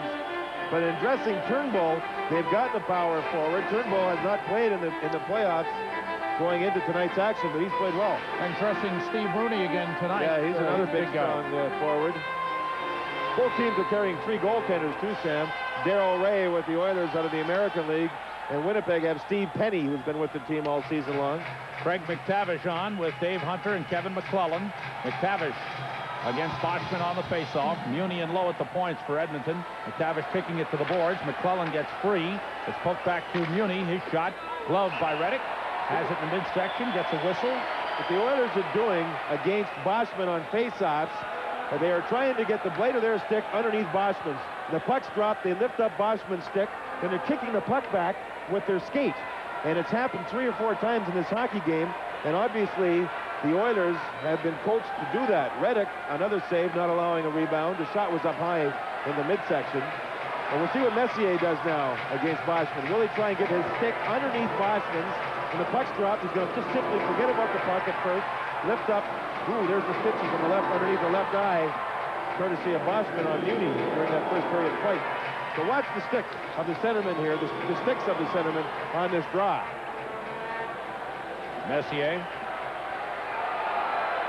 trying to cheat a little bit. There you saw it. He lifted up the stick. Yeah, that's what they've been doing. He may get tossed out of the faceoff circle now. No, yes, they do. Kent Nilsson's in there now. I'm not so sure. Kent has been he was a centerman. He's not as good as Boschman is. He doesn't take many draws anymore playing the wing. Boschman won it around the near side. Kept in by Messier. His shot hit the referee Newell in the right knee. It hurt. Put in front. Elliott is there for Winnipeg. Anderson keeps it in. Back behind the net. Knocked away from Messier by Barry. Up the near side. Hard hit by Lowe. Penalty called. Lowe hit McLean, and Lowe will go off. As the Winnipeg Jets come in, delayed penalty called on the Oilers, who touched the puck. High sticking is the call. With 12:53 to go in the second period, the Jets will go on a power play. The game tied 1-1.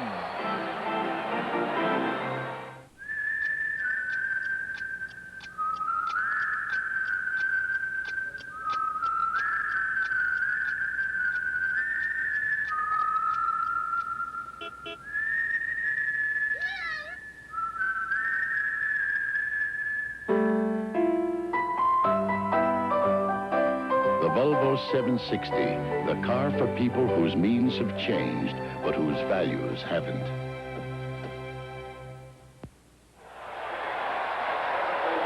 Kevin Lowe gets 2 minutes for high sticking at 7:07. The Winnipeg Jets go on their 4th power play. He goes into Paul McLean here, and you see where the stick is, way up over the shoulders.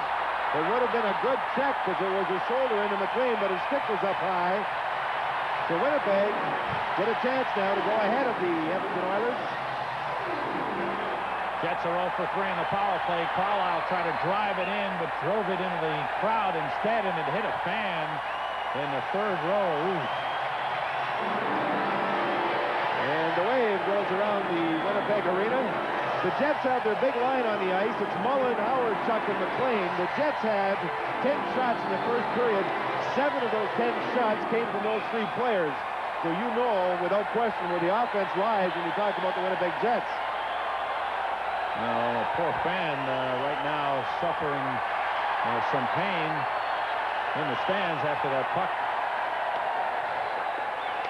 And a shot into the crowd. Meanwhile, the Winnipeg Jets with a man advantage. Carlisle's pass off the skate of Brian Mullen. Got it to Elliott. Elliott finds it, knocked away by Craig McTavish. Back to Carlisle. Up front, McLean, Mullen, and Howardchuk. Elliott finds Brian Mullen. Mullen bangs it around the boards. Howardchuk after it. Huddy there first. Caroms to Dave Hunter, who clears it out. The Oilers led the league in shorthanded goals. They usually play a run-and-gun style when they kill penalties. They're not doing it here. They're getting the puck and just throwing it down the ice, not taking chances. Frederick Olofsson moving in. He was hooked down by Coffey. Penalty call. It'll be a two-man advantage for the Winnipeg Jets with 1 minute 3 seconds left in Lowe's penalty. Another defenseman goes off for the Edmonton Oilers. Paul Coffey called for hooking. You see, Olofsson beat Coffey, and Coffey got caught flat-footed. Coffey missed a number of games, did not play in the first series because of a shoulder problem, and he's the man that gave the puck away in a shorthanded goal for the Winnipeg Jets. Now he puts his team 2 men down, as Winnipeg will have 1:03 left on their power play to Kevin Lowe and 2 minutes to Coffey. Coffey for hooking at 8:04. So with the score tied 1-1, the Jets have their second 5-on-3 advantage. The Jets have their big line again on the ice. If I was Dan Maloney, I'd use them for as long as he could, and then if they get a face-off, I'd call a timeout and I'd rest that big line again and leave them on the ice, because this is a crucial part of the hockey game. 2-man advantage for over a minute is a lot of time. Hawerchuk, Mullen, McLean, Marois, and Steen on for Winnipeg on a 5-on-3 skating advantage. Muni tries to clear, stopped by Marois, moves it ahead for Hawerchuk. Into the corner for Mullen, he's checked by Huddy. Hawerchuk worked it free, but it's taken away by Messier. Good play by Messier to lug the puck out. Moves it ahead, it's broken up by Steen. Here come the Jets. Steen across the line, Huddy is there. Steen with the puck. Moves it behind the net. Muni breaks it up. Now it's Mullen to Steen along the boards. Steen back for Mullen. Mullen to Steen. Looking around. Back for Mullen. Moving in. Gets a shot off. Glove by Fuhr, and he holds it as McLean was set up right in front of the crease. Charlie Huddy has been the best defenseman for the Edmonton Oilers without question. He now goes off the ice for a rest, but Winnipeg tried to get something going to the left, from the left side of Grand Fuhr, and they couldn't. They were being rushed and hustled, couldn't get a clean shot because Charlie Huddy was doing his job very, very well.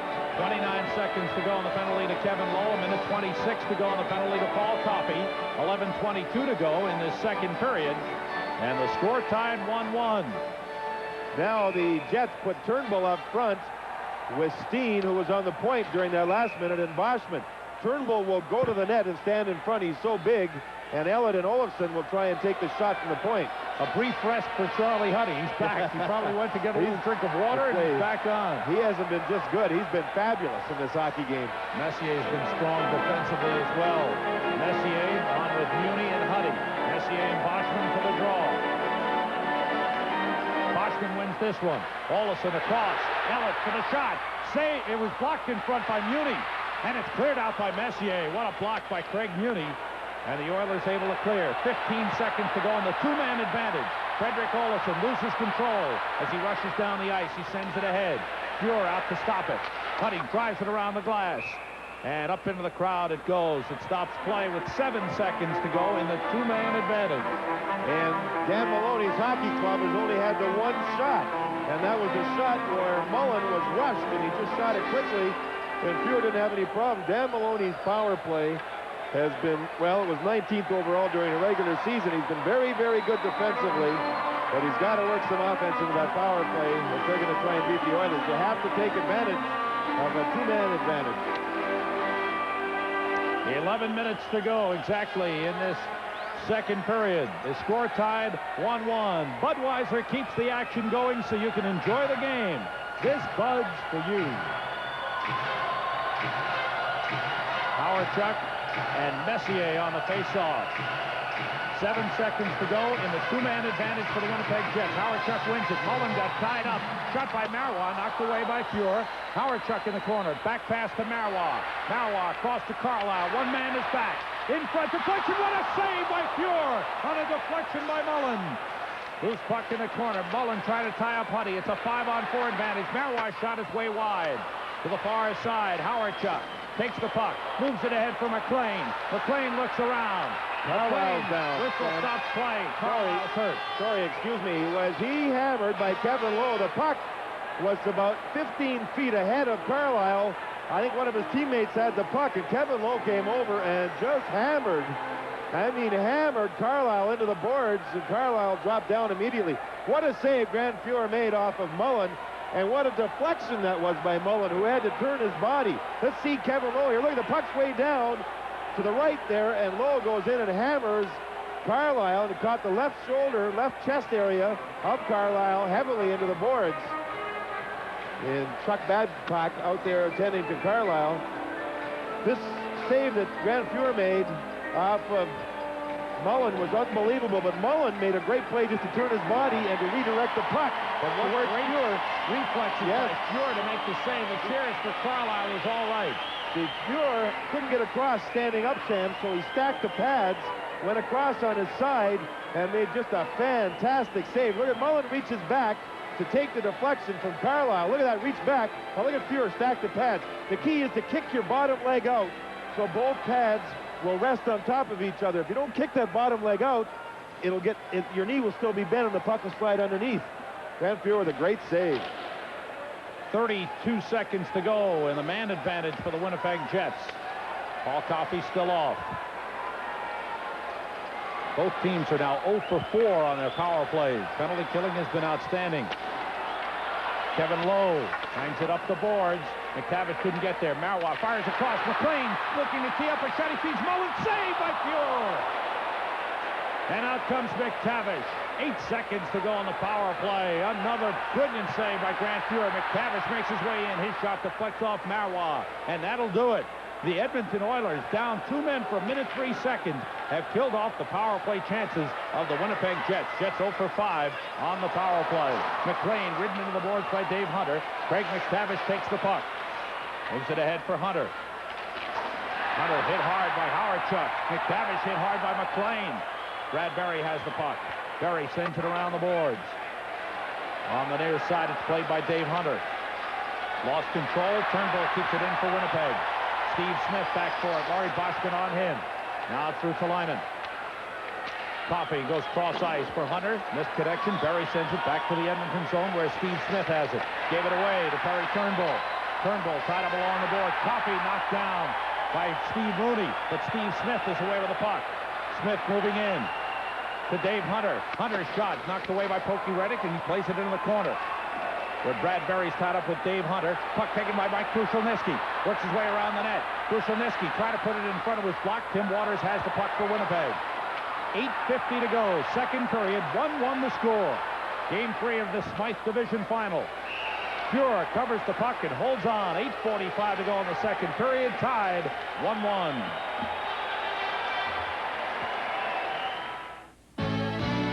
Grant Fuhr has been outstanding. Meanwhile, in Game 3 of the Toronto... Well, let's take a look at Grant Fuhr first. Left leg, right there. Great save from a slap shot right in front of the net. Grant Fuhr, anytime he's underneath 185 pounds, which he weighs about 184, right, maybe about 180 after the perspiration loss in this game, he plays his best, and has he been good.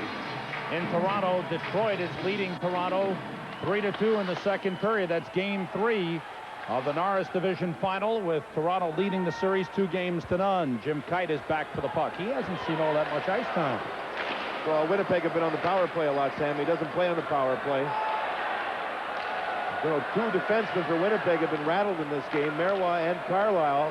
We'll have to watch and see if they can still play up to their potential. They were both hammered pretty good. Offside called against the Winnipeg Jets with 8:18 to go in the second period. Shots on goal, 17 for Winnipeg, 14 for Edmonton. Winnipeg now 0 for 5 on the power play, and Edmonton 0 for 4. As you look at Marty McSorley, as his coach, Frank Sager, said, he's just outstanding in Game 2.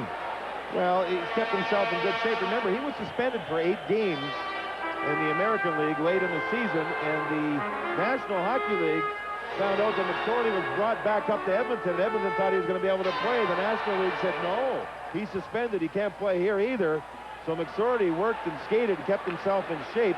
He was suspended for deliberately going out off the bench and fighting a player on another team. He said he was sent by the coach. And McSorley's played well, and he's played... you know, he's kept his cool on the ice. There's Krushelnyski feeding ahead to Mo LeMay. LeMay trying to wrap it around. Reddick able to block it and fall on top with Craig Muni on top of him.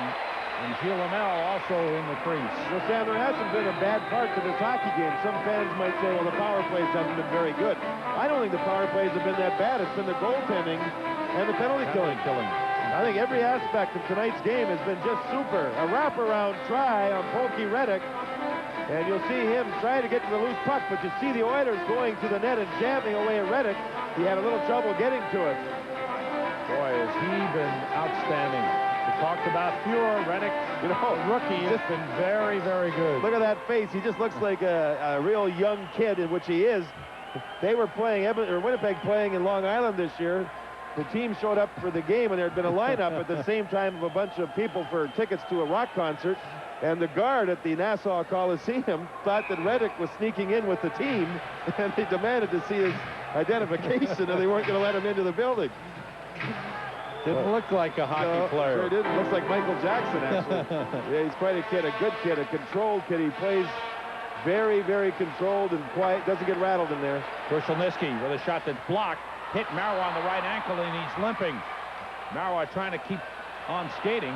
Now he's got to head for the bench. As Turnbull shoots, gloved high by Grant Fuhrer. Leaves it for Craig Muni. Muni, no way to go that side. Plays the other side of Kevin Lowe. Meanwhile, behind the play, Rooney and LeMay were going at each other a little bit. Tim Waters has it. Blocked by Mo LeMay. Now Mike Krushelnyski comes in. Pass across was blocked by Ron Wilson. And there's LeMay and Waters now as they got tangled up at the blue line. And they've got a stick in between them. There goes the stick, and there goes some fists. Both about the same size. LeMay doing a little face grabbing there. Now Waters with a headlock. And both of them, when they get into the scrap here, stayed close to each other. They put their heads down, so if you're going to throw a punch, you're going to land it on the helmet, which isn't a whole bunch of fun. Not much damage done as the linesmen, Scapinello and Knox, try to get in between them. And Marois still walking in behind the Jets bench, walking off his sore right ankle, which he used to block a shot. Things settle down. 7:22 to go. Second period at the Winnipeg Arena. Tied 1-1. Minute to play in the second period. The only goal of the period by Sean Burr at 49 seconds. That's given Detroit a 3-2 lead. A lot of fisticuffs, too. Joey Kocur for Detroit, Todd Gill for Toronto, both given 10-minute misconducts. As you take a look at the coaches, Jacques Demers and John Brophy. A tight one at Maple Leaf Gardens, and equally tied one at the Winnipeg Arena. It's tied at 1. Let's get back to Sam and John. Thanks, Tom. 5 minutes each for fighting for Tim Waters and Mo LeMay at 12:38. Jim Kite with a shot that's knocked away off the blocker of Grant Fuhrer up into the crowd, stopping play. And the crowd starts to come alive. There's big Jim Kite, got the worst of it with Marty McSorley in game 2. The happy crowd and the souvenir. The pom-poms are waving. I didn't think Kite lost that play ball that much. He did get a cut inside the ear, and he had to have that stitched up. He wears those hearing aids inside, and I guess when he got hit there, it jammed into the hearing aids. He's a good guy. He runs a hockey school for the hearing impaired. They're young kids in Toronto. During the summer, he has some large corporations help defer the costs, and he brings the kids all the way from across Canada. Stan Nikita does a similar thing in Chicago for the hearing impaired. Another man who works with a lot of charity organizations, and that's Wayne Gretzky. Coffey lead for McSorley, and back to Charlie Huddy. Huddy drives one wide of the net. Polky Reddick out to play it. Up the boards. Huddy stops it. It was knocked away from him by Mullen. Howard-Chuck races down. Coffey back. Howard-Chuck the shot. Saved by Fuhrer. Coffey slowed down with a hook by McLean. Moves it around the boards for Krushelnyski. He battles along the boards with Brian Mullen. Mullen wins it. Plays it to Howard-Chuck. He's tied up with Messier. Along the boards. Mullen. He's hit by Krushelnyski. It's knocked away. Barry keeps it in. Barry plays it across to Elliott. Elliott shoots. Saves. The rebound loose. Fuhrer didn't see it. And away with the puck comes Marty McSorley. And Messier was tackled, he tackled Howard-Chuck in the corner. 12 straight games the Oilers have beaten Winnipeg. Will it be lucky 13 or not? I don't know. Winnipeg are playing well here, very well. With the puck, Laurie Boschman is pass deflected, picked up by Perry Turnbull. In against Ruotsalainen, who ties him up, and the puck sliding on goal was stopped by Fuhrer. 6 minutes to go in the second period. 1-1 the score. Edmonton winning the first 2 games on home ice. They were tied for the best record, road record, in the regular season with Calgary, 21-18.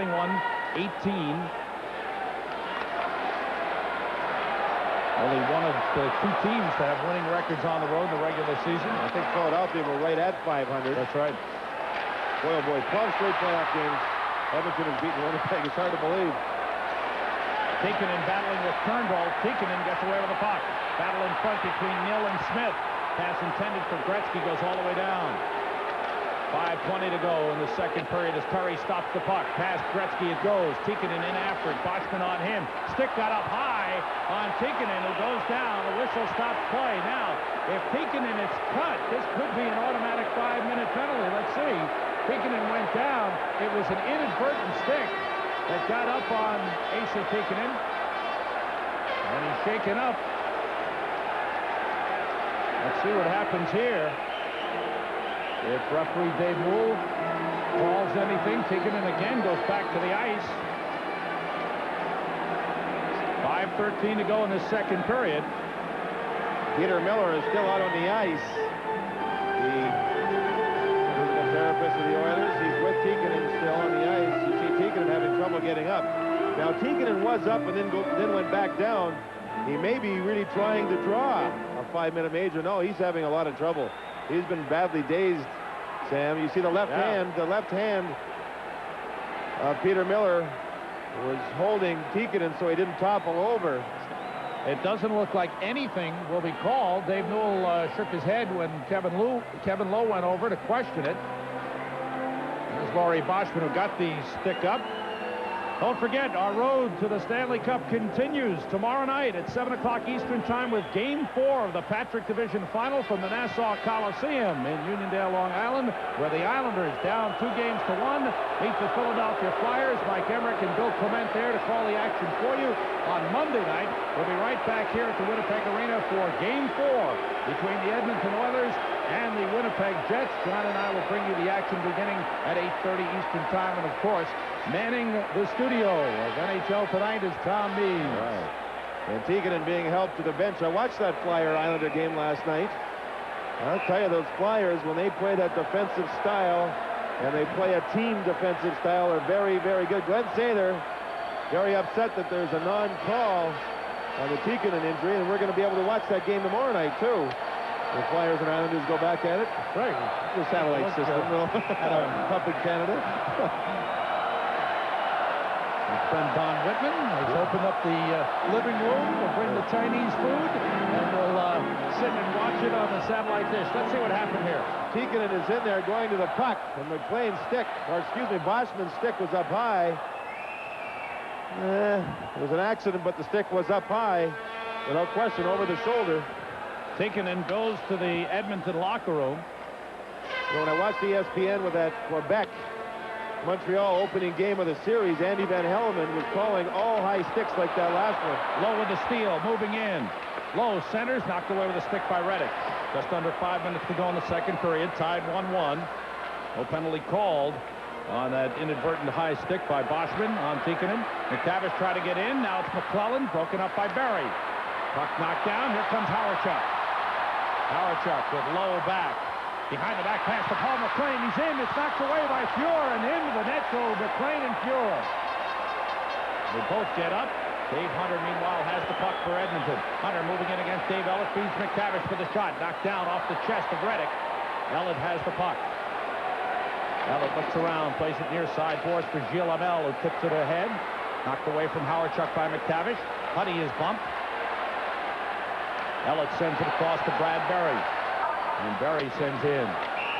Fuhr stops the puck. The whistle behind the play. We've got a battle in center ice. Hunter and Berry squaring off, but they're separated. Now Hunter and Smale go at it.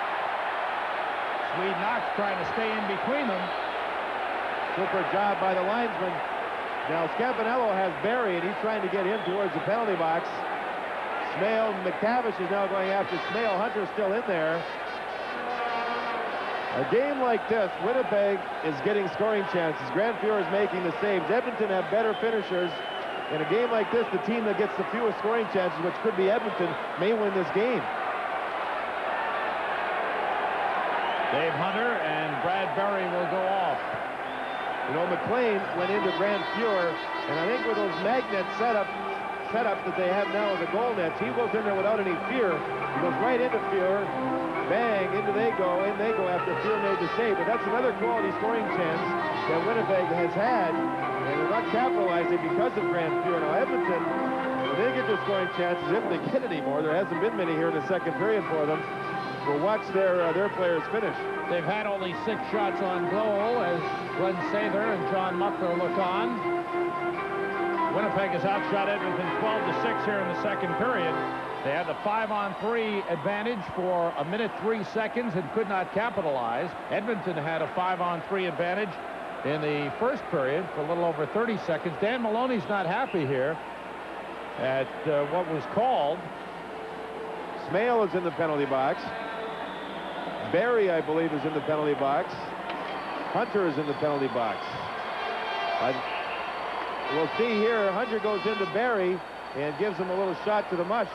Barry retaliated, and right there is when Newell blew the whistle. They were both going to get minors. And now the scoreboard has malfunctioned, so we can't tell you what's on the board here.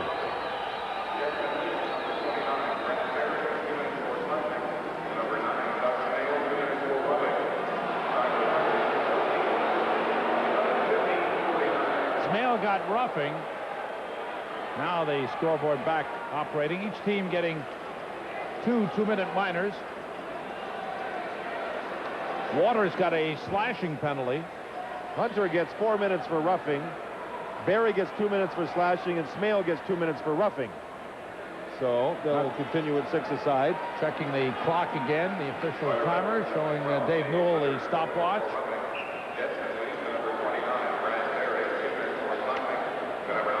Winnipeg, their coach Maloney had stated that the team had just simply had too much respect for the Edmonton Oilers. They're not playing this game in that same pattern. They are just playing their own style. They have taken the play during the second period to the Oilers. But Charlie Huddy with some great penalty killing and Grand Fear with some fantastic goaltending. The score, because of mainly those 2 players, is still tied. No loss in manpower on the ice. They'll still be skating 5 aside. For Winnipeg, even though they played well, they've had 22 shots, have not scored an even strength goal here. The one that they have is a shorthanded goal by Smale. Boschman on with Turnbull and Mill. Olesen moved back on defense now with Ellett. Earlier, Olesen had been playing up as a right wing. Coffey clears the zone. Olesen intercepts. Glenn Anderson there for the puck. Cross to Paul Coffey. Messier stopped in center by Olesen. Mill gave it away to Huddy. Lead for Glenn Anderson, trying to break through. Slowed down, he gets a shot off wide. Olesen came back to break up the play. Moved ahead for Anderson. Backhander is knocked aside by Reddick.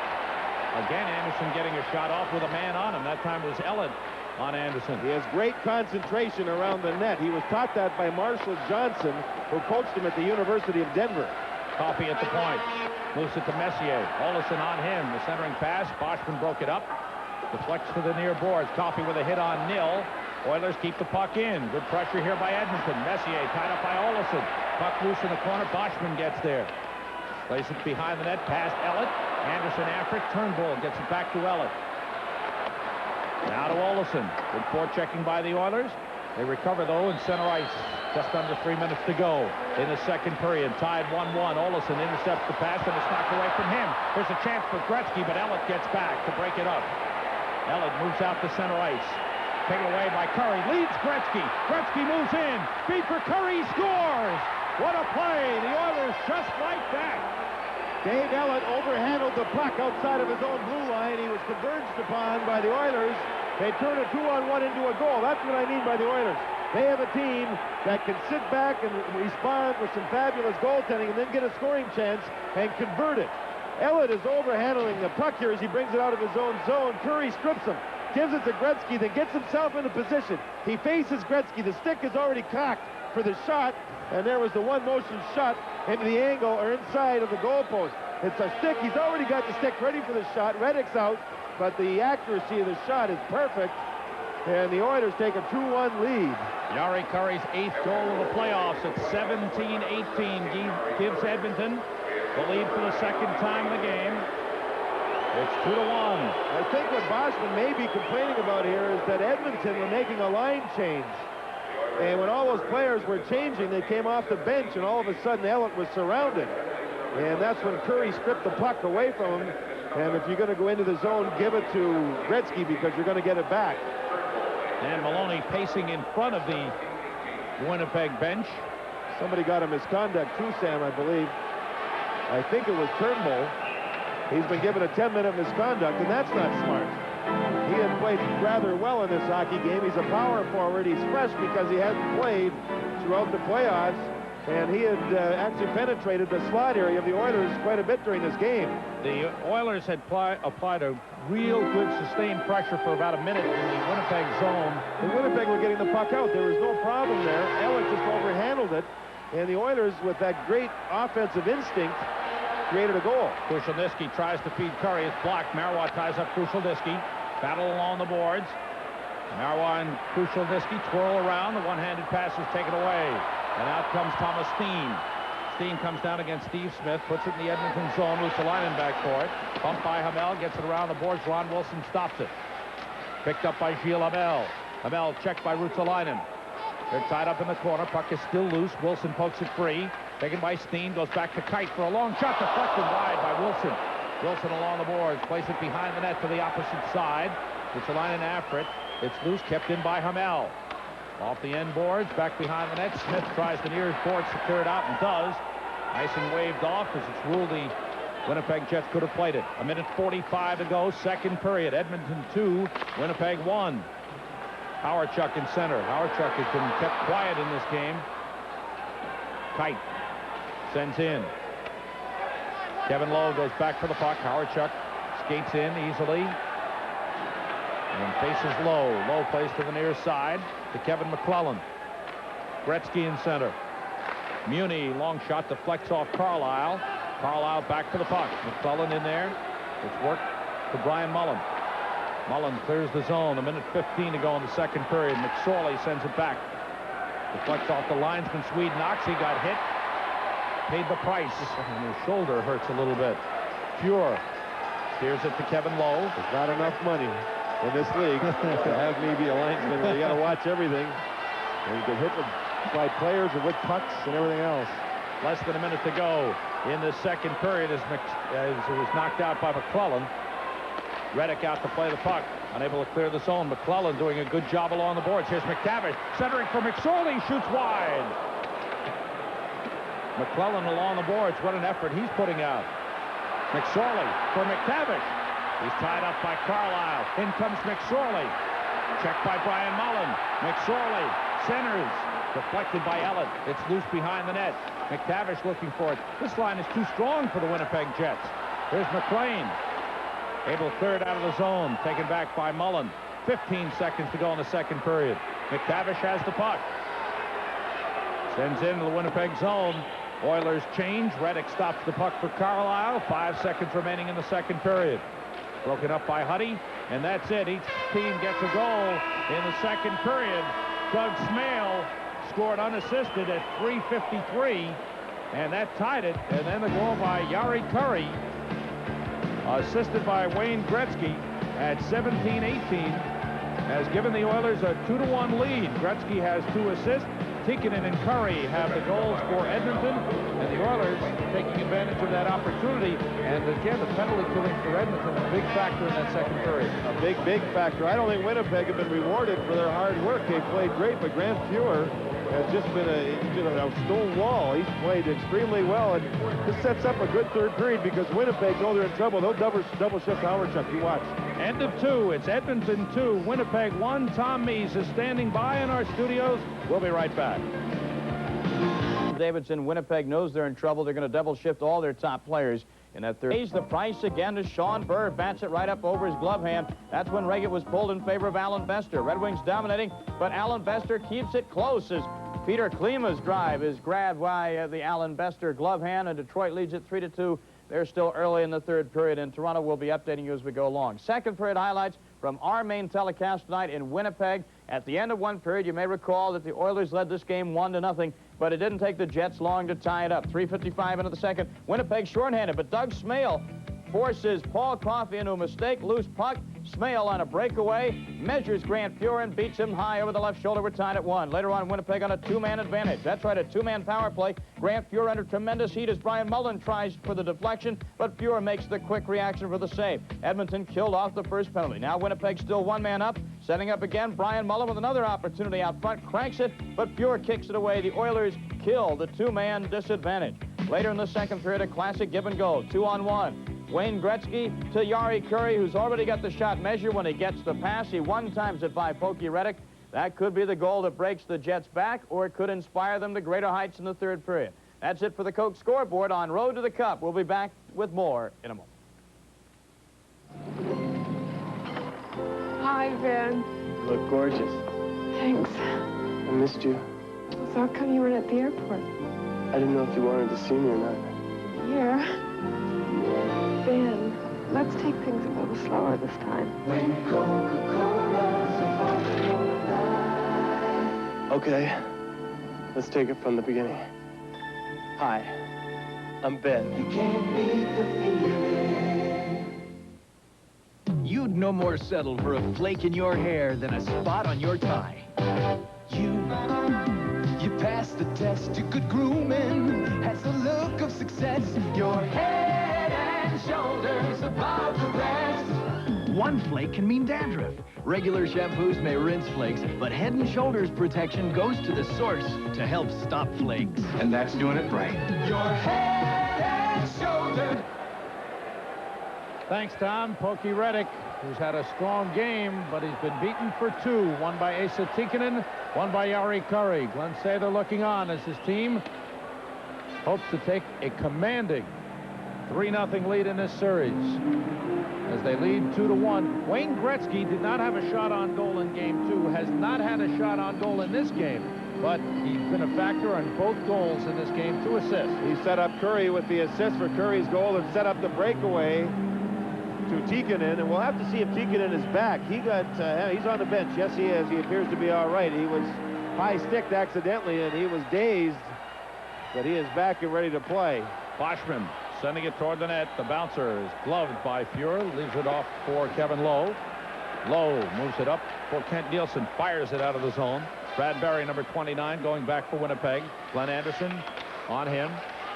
Round the boards. Taken by Jim Nill. His pass missed Laurie Boschman. Muni gave it away to Nill.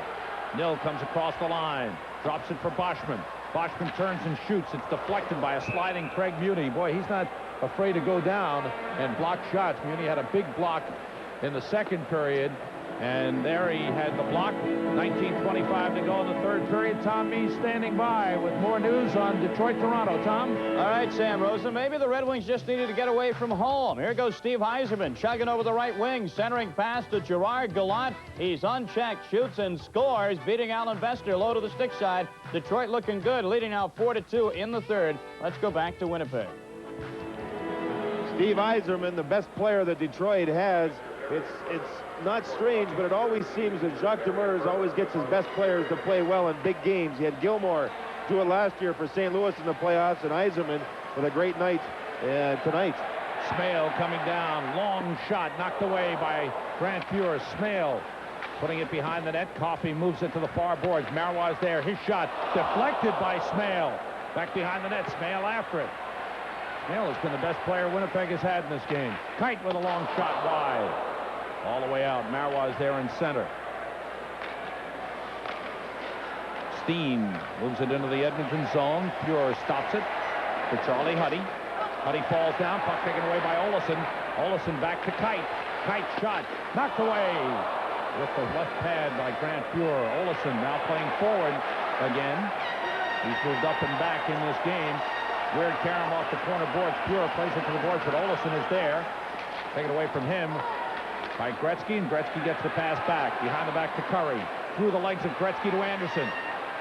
Offside. No offside. Anderson took it back out. Olofsson will get more ice time up front because Turnbull at the 17-18 mark of the second period took that 10-minute misconduct, so they're minus a forward. Barry's pass is to Mullen. He's tied up by Ruotsalainen, but clears the zone, and Tikkanen is back and has the puck. 2 minutes gone by in the third period. Edmonton leading 2-1. McTavish lost it. It's a two-line pass. Whistle against the Winnipeg Jets. 17:58 to go. Third period with Edmonton leading 2-1. Plymouth Sundance, the unbelievable American, under $7,600. The best value in its class, including the imports. Sundance, 47 standard features. Front-wheel drive, quality backed by a new 7-year or 70,000-mile protection plan. Plymouth Sundance, the unbelievable American. The pride is back, born in America again. Sam Rosen and John Davidson here at the Winnipeg Arena. Game 3 of the Smythe Division Final. Edmonton leading the series 2 games to none and leading this game 2-1. Winnipeg Jets send out Dale Howardchuk, Ryan Mullen, Paul McLean, Brad Berry, and Dave Ellen. McTavish on with McClellan and Hunter. And there's no Carlisle. No Randy Carlisle on the Winnipeg bench. And he has not returned from the locker room. And remember, he was hit there earlier in the second period. And it looked like they hammered his left shoulder when he was banged into the boards. McTavish plays it behind the goal line. Hunter back to McTavish. His shot stopped by Reddick. The puck is loose. Reddick can't control. It's knocked away by Mullen. Hunter plays it back into the corner to McClellan. McClellan checked by Berry. McClellan keeps it alive. McTavish plays it. Then it's taken away by Dale Howardchuk. Across to Paul McLean with Steve Smith there to meet him. Into the Edmonton zone. Ruotsalainen plays it off the boards. Near side. Flicked out by McTavish. Gets it to Kevin McClellan. McTavish fell down. Puck taken on the fly by Ruotsalainen. Moves in. He slowed down, lost control, and Mullen turns for Winnipeg. Howardchuk tips it into the Edmonton zone, and Marty McSorley is back for it. McSorley goes back to Kevin Lowe. Forechecking is Jim Nill. The puck deflected off the linesman Ray Scapanello into the Winnipeg bench. Stopping play with 16:56 to go in the third period. Edmonton 2, Winnipeg 1. Do I have to be a mom today? Coast, the scent opens your eyes. Coast lather, and you realize that Coast is the way to make you feel alive. Coast, feel alive. Hey, I was just warming up. Feel alive with Coast. Boschman and Krushelnyski for the draw in the Edmonton zone. Shots are 25-18 in favor of Winnipeg. But Edmonton leading 2-1. And a false start. And who's chased? No one wants to leave. Krushelnyski's the man who's bounced out. See, with Edmonton trying to lift the stick of Boschman, they've been aggressive going in there first. And a number of times in this game, the centerman has been thrown out of the face-off area. It's been the Edmonton centerman. At the point, Marois shoots and it's sticked aside by Fuhrer. Kevin Lowe plays it. Lowe looks up. Peter McSorley is checked by Kite. McSorley clears the zone. Well, the team that loves to score goals has played tremendous defensive hockey. Krushelnyski moving in against Marois. Krushelnyski keeps it alive. Marois can't get by that big body. McSorley pokes it free. Boschman after it. Boschman has the puck. Boschman pressured by McSorley. Moves it to Nill. Good defense by the Edmonton Oilers. Good coverage, man-to-man coverage by the Oilers. They're going in and trying to take away the defenseman to the defenseman pass, which is an outlet for Winnipeg. And when they do that, the defensemen get themselves in trouble. Here there'll be a chance to get out because Edmonton are making a line change. Marois gets it out to Ron Wilson, but he gave it away to Messier. Messier moves in against Marois. Messier off balance, put it through the crease into his glove by Reddick. Marois has it. 4 minutes gone by in the third period. 2-1 Edmonton leading it. The overall team defense of the Oilers has been outstanding in this series. The whole series has been outstanding. They gave up a lot of goals when they played against Los Angeles. Edmonton is a team that feels that they can play it any way that the other team wants to play it. And here it's a tight game. And with their goaltender, they're getting a Grant Fuhrer. Wow. Huddy moves the puck cross ice. Olesen puts it back in, and Huddy is there. To the boards. Paul Coffey. Now it's Glenn Anderson rushing down, makes his way into the zone, then Ellett knocks it out. Nielsen recovers for Edmonton. The Oilers now playing a puck possession game. They're starting to pass it around, not give it away. Messier to Nielsen, he's in for a chance. The net is open as Reddick went out, but the forwards coming back, helping out Pokey Reddick. Smale gets the puck. Smale across the line against Huddy. The quick shot is gloved by Grant Pure. Looks around. Ron Wilson was covered by Coffey. And a whistle stops play with 15:01 to go. Third period, Edmonton 2, Winnipeg 1. Plymouth Voyager gives America a powerful new reason why the Pride is back. Front-wheel drive V6 power, fuel-injected power. Power to climb, to pass, to carry, to move you. And quality backed by a new 7-year or 70,000-mile protection plan. Plymouth Voyager V6. The pride is back, born in America again.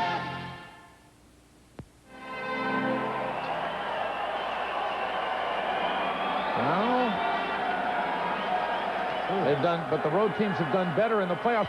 Part of it also, I think, John, is in these first 2 rounds, you've got these rivalries that you throw away some of the home and road statistics. When it comes playoff time, teams that are below other teams build to beat that team. Winnipeg built their team to beat Calgary. Calgary built their team to beat Edmonton. And it goes on and on like that all throughout the league. The road teams are winning some. The goaltending has been very good throughout the playoffs, especially on the road. Ron Hextall for one, but for the Flyers, Pure for the Oilers. Steve Smith for the puck. Edmonton 1 shot on goal thus far in the third period. Winnipeg has 5. Icing called on the Oilers. 14:50 to go in this third period. Asa Tikkanen scoring early in the first period for Edmonton. Doug Smale, a short-handed goal early in the second, tied it. Then late in the second period, Gary Curry putting Edmonton ahead. Set up by Gretzky. Howard-Chuck has had 4 shots on goal, but for the most part, he's been kept quiet. He's had no big scoring chances. And Randy Carlyle is shaken up. He is in the dressing room, but they have stated that they expect him back in the third period. Now let's watch this face-off. Messier and Howard-Chuck.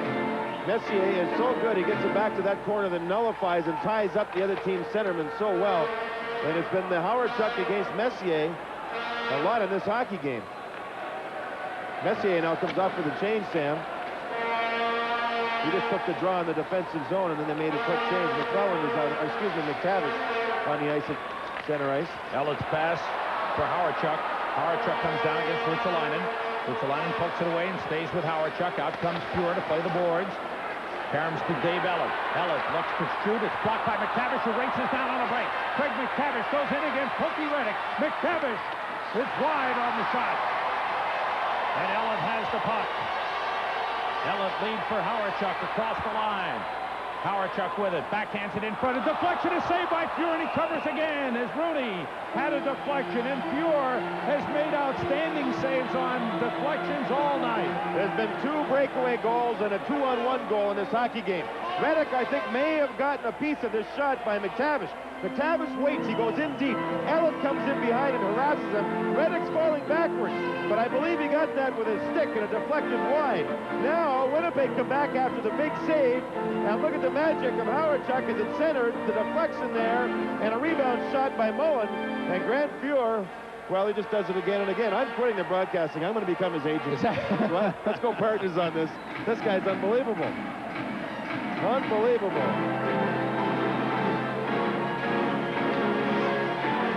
28 saves in the game for Grant Pure.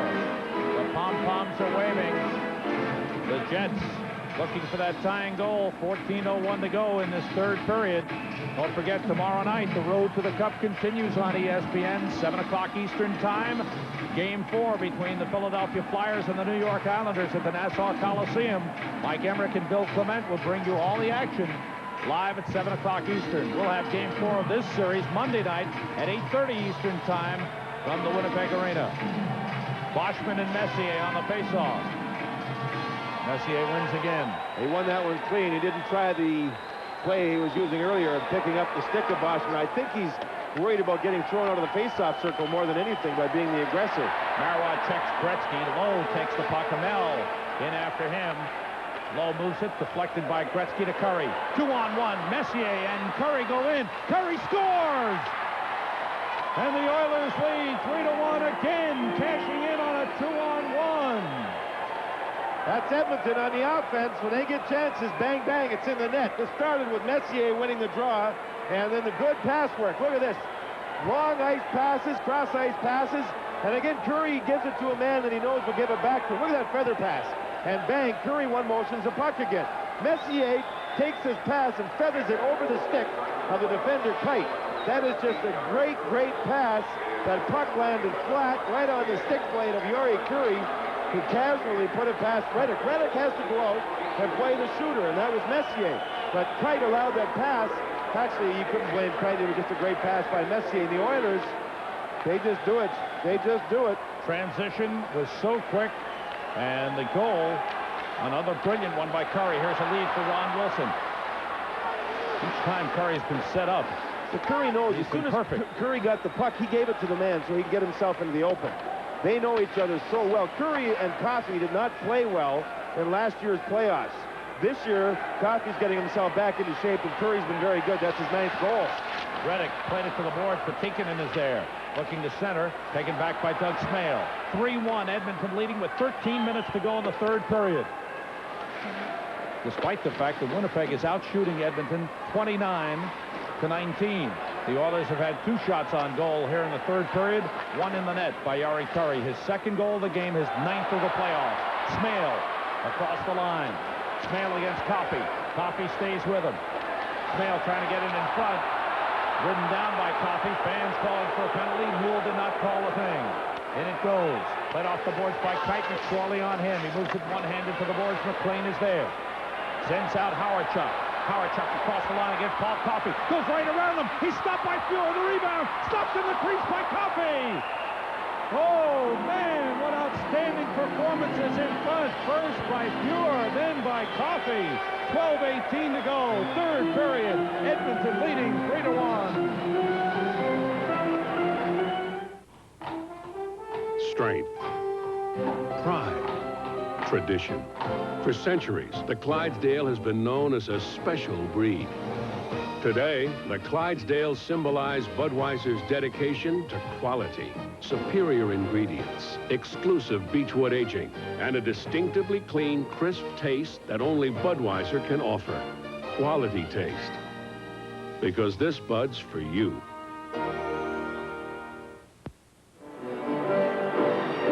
Well, he played second goalie that time. I'll tell you, the Howard-Chuck line is getting chances. First of all, Howard-Chuck is stopped. Now, Mullen's there for the rebound, and Coffey reacts, gets down low, and makes a save as Mullen was going by the net. This line of Howard-Chuck, McLean, and Mullen have had scoring chances in the third period. They're getting a lot of ice time, but they just can't crack Grant Fuhr and his teammates. This time, Boschman is the man chased to the face-off circle. And Messier is playing it very smart here. He's making sure he's not getting thrown out, and he's taking the drives, and he's winning the majority. Turnbull's on the ice now. He's come out of the penalty box after serving that misconduct. Turnbull after the puck. Coffey plays it to the boards for Nielsen. Jim Nill is there instead. Turnbull back pass, deflected. Played by Nielsen out of the zone. Here's a 2-on-1. Anderson feeding Messier. Back is Ellett. Messier shoots. He scores! And the Oilers lead 4-1. The Edmonton Oilers breaking it open with quick transition and beautiful, accurate shooting. A 2-on-1. The Winnipeg Jets had to pinch because they're trailing by 2 goals. Olofsson was the man pinching. There was only one defenseman back, and that was Ellett.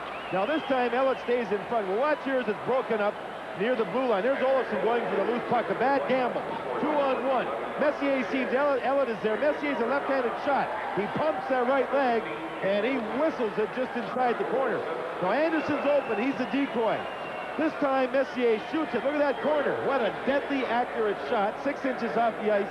And Sam, when you're left-handed shot on the right side of the ice, your shooting angle gets better, and he just simply beat Reddick with a great shot. Credit Kent Nielsen with a beautiful breakout pass to start that play going. Pokey Reddick covers the puck in the crease. 11:51 to go in the third period.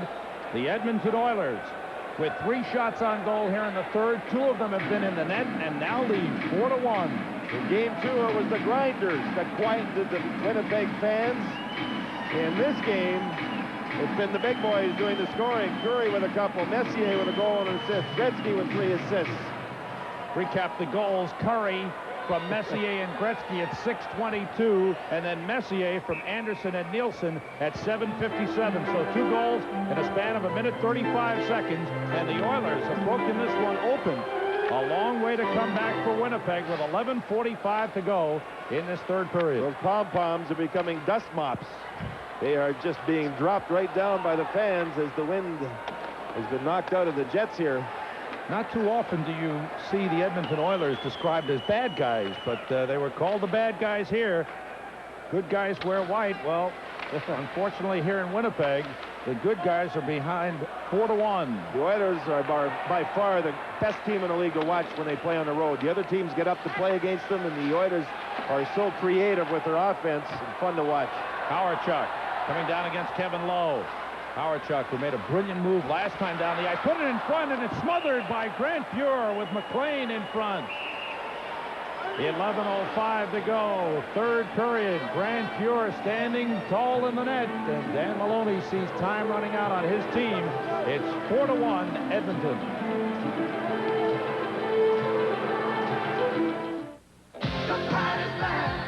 Plymouth Sundance, the unbelievable American, under $7,600. The best value in its class, including the imports. Sundance, 47 standard features. Front-wheel drive, quality backed by a new 7-year or 70,000-mile protection plan. Plymouth Sundance, the unbelievable American. The pride is back, born in America again. The Edmonton Oilers leading 4-1, getting brilliant goaltending from Grant Fuhr, and have been opportunistic offensively. Dan Maloney cannot be upset with his team's play. They have worked. They've had great scoring chances. This could be a 4-4 hockey game very easily. It's just the same frustration a lot of teams go through when you play the Oilers. And every goal for Edmonton, John, has been a break or a 2-on-1. 2 breakaway goals and 2 2-on-1s. I believe that's, no, 3 2-on-1s and 1 breakaway. Excuse me. Smales for Edmonton, or for Winnipeg was a breakaway goal. Could have been another one with McTavish going in on that breakaway. Steen and Krushelnyski for the faceoff. With 11:05 to go, Steen wins it, but the puck taken away by Craig Muni. The Oilers are using Krushelnyski on faceoffs to the right of Fuhr, and they're using Messier to the left of Fuhr. Messier with a shot stick aside by Reddick. Kept in by Messier. Reddick stops it. A little collision with Marois, defenseman. Back behind the net, McSorley. Kite is after him. Kite lost his stick. Right to the far side, LeMay is there. Kite gets a stick from Steen. Smart play by the forward Steen to give the defenseman a stick. Puck was cleared down. Lowe screens off Olesen, and Muni gets there for the touch for icing with 10:30 to go in this third period, with the Edmonton Oilers leading the Winnipeg Jets 4-1. And Glenn Saber has to be pleased with his team's performance in this game. Outstanding defense, and the big guys have come through with the goals. Budweiser keeps the action going so you can enjoy the game. This Bud's for you.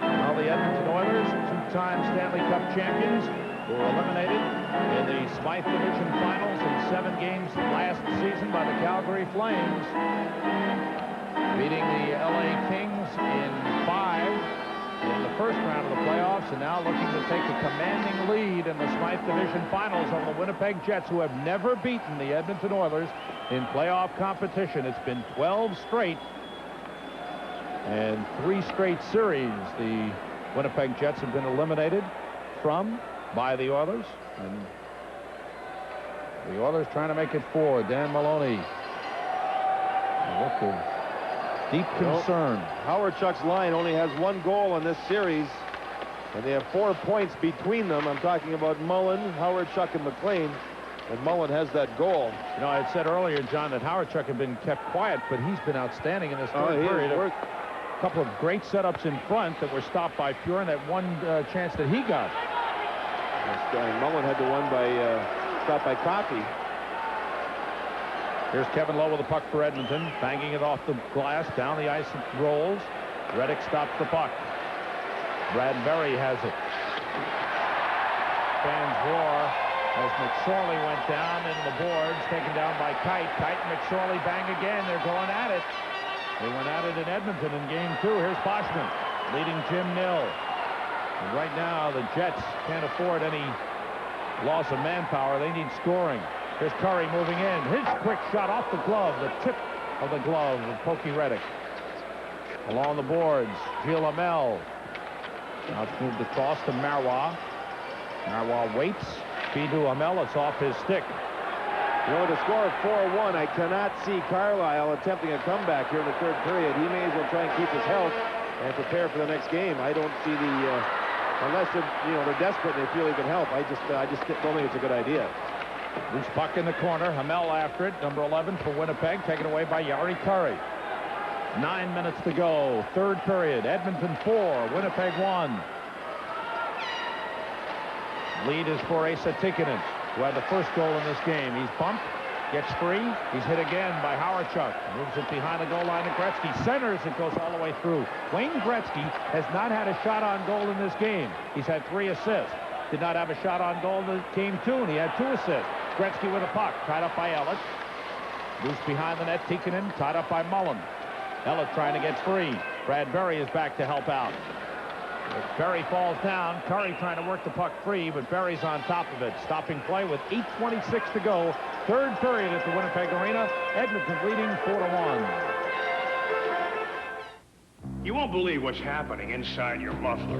The Oilers have that game well in hand, but in Maple Leaf Gardens, the Detroit Red Wings have won the game that they had to win with under 30 seconds to go. It's the Red Wings 4, Toronto 2. You're looking at a live shot. Now under 20 seconds to go. Jacques Demers' team will win, and so they will climb back into the series. Toronto will have a 2-games-to-1 lead. Game 4 of that series will be Monday night in Toronto. Let's go back to Sam and John in Winnipeg.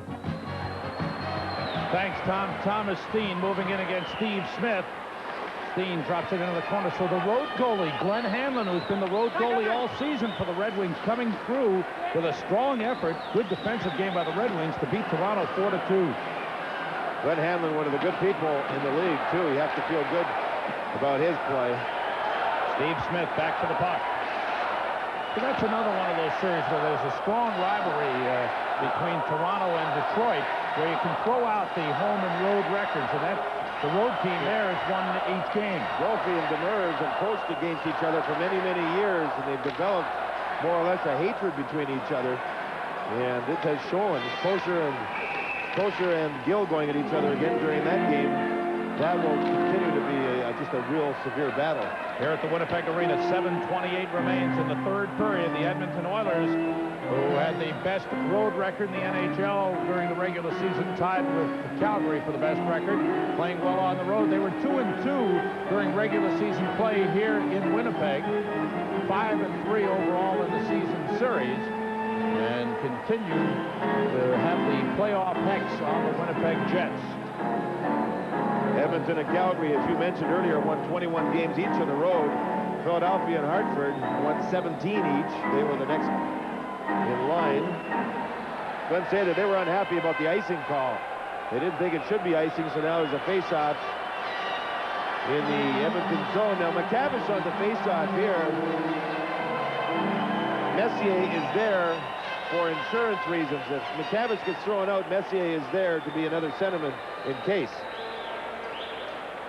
Edmonton Oilers have had just 5 shots on goal here in the third period, but have scored 2. Elliott's long shot, quick glove by Fuhr. He has got to have the quickest glove hand in the NHL. Absolutely. Radar, you can call it. You know, on that point shot, the Oilers didn't try and knock down the Winnipeg Jets. The defenseman reached out and grabbed the sticks of the Winnipeg Jet players. So in case there was a rebound, it's tough to score when your stick is being held by somebody else. He is just a cool character, relaxed. No pressure seems to get to Grant Fuhr. And for the Edmonton Oilers, seeing him play, this is now 3 games in a row where he's not allowed a bad goal. See, I know he's thinking about having a good golf game with you tomorrow. 9:13 tee-off time. Boschman tied up by Muni behind the net. Lowe goes after the puck. Moves it into the corner. Messier has had an outstanding game. Steve Rooney keeps it in for Winnipeg. Messier fires it out. Messier, both ways, defensively and offensively, has been superb. The Oilers here, too, you know, you look at this game, it's a 4-1 score. They seem to be satisfied with that. They're going to wait and take advantage of what chances the Jets are going to give them. So there they ice the puck. They have a lot of confidence in their centerman in their own zone at winning draws. Messier now being taken off the ice. Krushelnyski, I'm sure, will take it. And Krushelnyski is their fourth-line center. He was played well. Gretzky on the bench. And look at this will be the 13th straight game that the Oilers have beaten Winnipeg during the playoffs. And Winnipeg has to be talking to themselves because the Jets did not play that badly in this hockey game. The Oilers are better scorers, and they're using some four-line balance. Well, again, remember, Winnipeg, with all their chances, have not scored an even-strength goal. You know, you look at the situation where the Winnipeg Jets finished number 6 overall in the NHL, and the Edmonton Oilers finishing number 1. Here, Winnipeg finding themselves in an almost impossible situation. If this score holds up, they'll go down 3-0. And, of course, makes for an argument about maybe conference play. Here's a shot that hit the post, and a rebound score by McLean. You know what, Sam? They took Messier off the ice. He had taken every single draw in his own zone to the left of Grant Fuhr. Well, correction, Messier was on the ice. My apologies. I think it was Krushelnyski that took the draw, though. And there it goes back. And they end up scoring. There's a check in front of the net. McLean is going to go after his own rebound. It was Messier that lost the draw. Huddy missed the puck. He shot it come off the goalpost, and McLean got to it. And they score a goal to make it 4-2 here. So now there is life for the Winnipeg Jets. 6:57 to go. Howard-Chuck and Olofsson get the assist.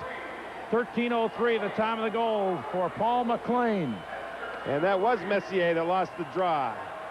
Now McLean moves in. Long shot going wide as the Jets try to put the Jets on. The puck is smothered by the Oilers with 6:49 to go. Steve Smith on top of the puck. Getting back to what you were talking about with the playoff alignment, John Ferguson, the general manager of Winnipeg, and Cliff Fletcher, the general manager of Calgary, have a plan where they want to revamp the playoff system. They're going to put it on the board for the governor's meetings coming up in June. They want 1 against 8 in their own divisions, and then an East-West final. Now the Winnipeg Jets, the crowd is back into it here.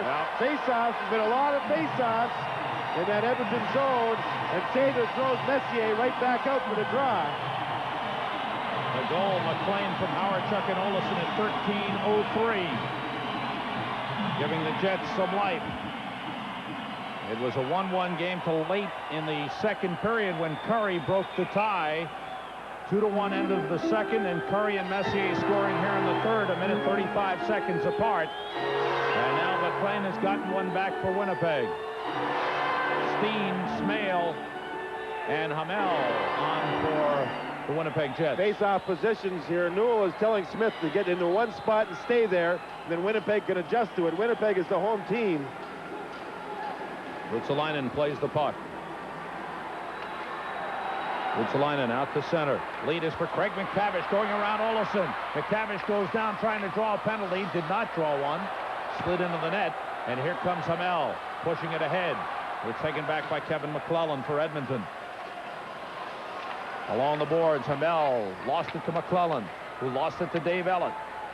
And out comes Doug Smale. Ruotsalainen there to stay with him. Smale goes down. And a whistle stops play offside called with 6:18 to go in the third period. Winnipeg Jets out shooting the Edmonton Oilers 36-23, but the Oilers lead 4-2. 14 shots on goal here in the third period for Winnipeg to 6 for Edmonton. Well, you see Winnipeg continue to battle here. You look at their coach, who's Dan Maloney, and you know how he played the game. Very, very hard every shift. Now, out comes Howard-Chuck's line. Their line is being double shifted. They're out on the ice. They go back for a rest. They go right back on the ice. And it was Howard-Chuck's line that scored that last goal. Gretzky really enjoys the opportunity to play against Howard-Chuck. I said, have you played against him very much? He says, yeah, the last 6 years. Gretzky and Howard-Chuck matched up for the face-off. Gretzky with no goals in this series, 5 assists, and no shots on goal the last 2 games, including this one tonight. Nevertheless, he's been a factor in 3 of the 4 Edmonton goals. Quick change for Sather. He got Messier on the ice immediately, and Messier is shadowing Howard-Chuck all around the ice. Along the boards, Brian Mullen gave it away to Ruotsalainen. Now Messier's passes for Glenn Anderson, picked up by Jari Kurri. Marois is there as Kurri moves in. Plays the boards. 5:45 to go in the 3rd period. A whistle stops play. Penalties are being called. Dave Newell looks around. Looks like Marois and Kurri will both go off. And Sather, you know, during that last play, made a quick change of their defenseman, too. He put Muni and Lowe on the ice. They're the 2 defensive defensemen that play as a pair, and they played them against Howard-Chuck as much as possible. There's Marois going at Kurri. Kurri responding, and Dave Newell was right there close to the action, and they're both in the penalty box. So Howard-Chuck stays on. Messier stays on opposite him. And since it's Howard-Chuck's line that's on the ice, Muni and Lowe are out opposite the high-powered scoring line for Winnipeg. Curry and Marois 2 minutes each for slashing at 14-15. No loss of manpower on the ice. They'll skate 5 aside. Edmonton leading 4-2. Game 4 between the Islanders and Flyers tomorrow night at 7 o'clock Eastern time from the Nassau Coliseum. Flyers leading that series 2-1.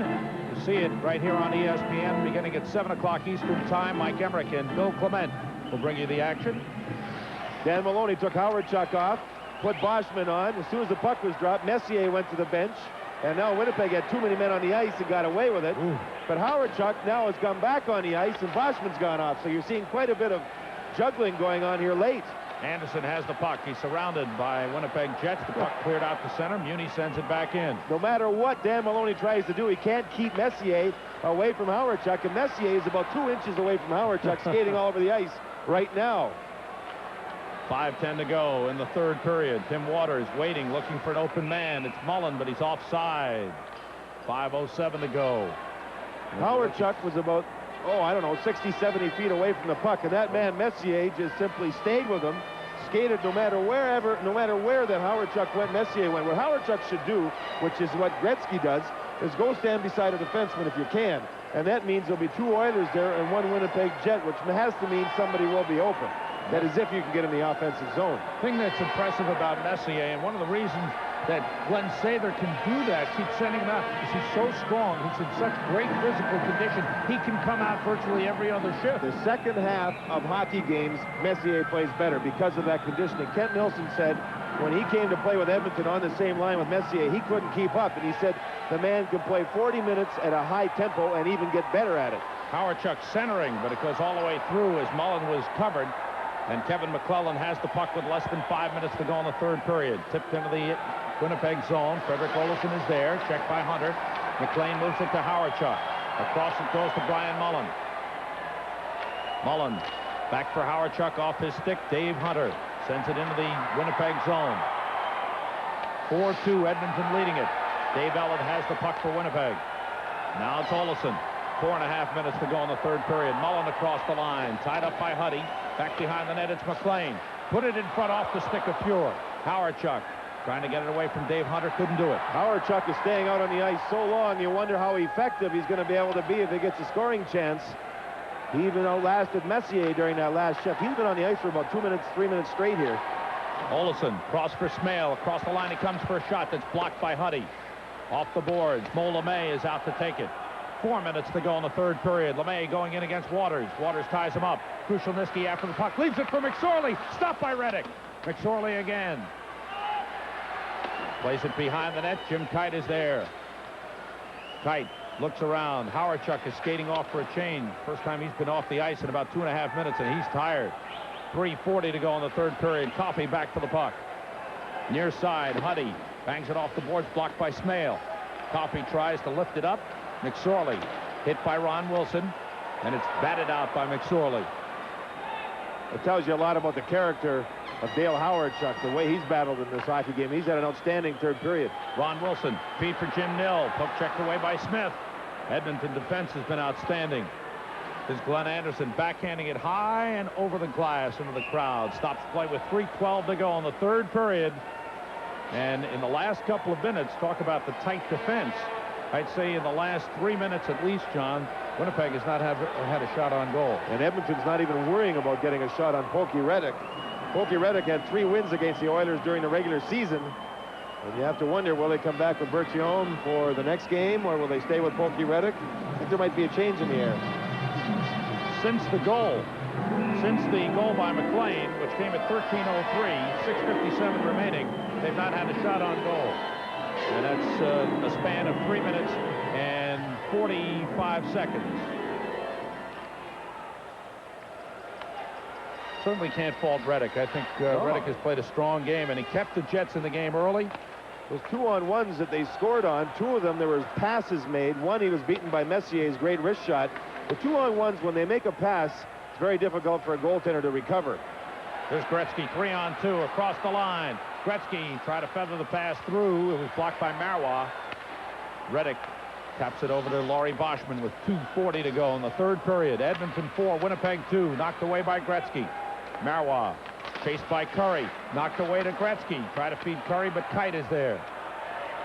Kite slides it out of the zone, and Smith takes it back for Edmonton, lifts it back in. Still no sign of Randy Carlyle. Remember, Olofsson had been playing up front. They moved him back to defense after Carlyle went down with the injury, and he was responsible for one of those goals as he was trapped on a 2-on-1. Low, hit by McLean. Gilles Hamel is there looking for the puck. Works it free. Hawerchuk gets in front. Hamel back to Kite. Kite shoots. Saved by Reddick. The rebound. Hawerchuk trying to tee it up. Couldn't do it. It's loose in the circle. Knocked away from Hawerchuk. Gretzky pokes it away from McLean. Low is double teamed by Hamel and Hawerchuk. Hawerchuk along the boards. Knocked away. Olofsson comes in. Hit by Low. Centered by McLean. Back to Kite for a drive. It's blocked by Muni. His third block of the game. With a minute 49 to go in the third period. Muni took that shot in the midsection. And he is very slow at getting up. Muni, I think, has learned a lot from Kevin Lowe, who has been his defense mate all season long. Kevin Lowe is an excellent shot blocker. And Muni that time took a chance. Curry had also gone down to block it, but the shot got past Jari Curry and hit Muni. And he is in obvious pain when Sather looks on. Muni's been a real comeback success story for the Edmonton Oilers. Just in the fact that he made the hockey club says something, as he was let go by the Toronto Maple Leafs. Now Muni took that shot right in the midsection or below. It's a rubber chicken on the ice, and the linesman went to get it, and there's a fishing line hooked to it, and as the linesman went to get it, it was tugged back by the fan who still had the hold of the fishing line. It was embarrassing, but it was hilarious. The road to the Cup continues tomorrow night on ESPN, live at 7 o'clock Eastern Time. It's Game 4 of the Patrick Division Final. The Philadelphia Flyers and the New York Islanders. Mike Emmerich and Bill Clement to call the action for you. Monday night at 8:30 Eastern Time, Game 4 of this Smythe Division Final. The Edmonton Oilers and Winnipeg Jets live at 8:30 Eastern Time. John and I will have all the action for you right here on your station for the National Hockey League, your network for the National Hockey League, ESPN. Timeout has been called. Minute 49 left in the third period. And over the last 5 minutes, the Winnipeg Jets have had only one shot on goal. I shouldn't be laughing here, but the fan that threw that rubber chicken on the ice is being removed from the stands. The net is empty at the Winnipeg zone. Pokey Reddick on the bench, and Winnipeg put their big boys on the ice. McLean, Hawerchuk, Nill, and Steen are on the ice. Boschman will take the draw. Ellett is back on the blue line. Mullen is not on the ice as they have gone with Steen and Nill, and they will go to the front of the net if Winnipeg wins the draw. They will try to get the puck to the corner. Hawerchuk and Ruotsalainen now battling for position. Boschman comes over, has some words. And he gets the cold stare from Messier. Hawerchuk shoved Steve Smith. And temper's getting a little short here. And 49 to go. The face-off in the Edmonton zone. Jets with 6 skaters on. Boschman and Messier for the draw. Messier's had the edge on the face-off. Well, it's going to be interesting here. If he gets the puck back to the corner, and if Ruotsalainen goes to get it, he's a right-handed shot. He may have to put the puck back behind Grant Fuhr on his backhand. Or maybe they'll have Anderson go and get it. It looks like he's ready to go back to the corner. Still loose. Boschman sends it toward the net. Pure tips it. Steve Smith lifts it up and batted ahead by Glenn Anderson.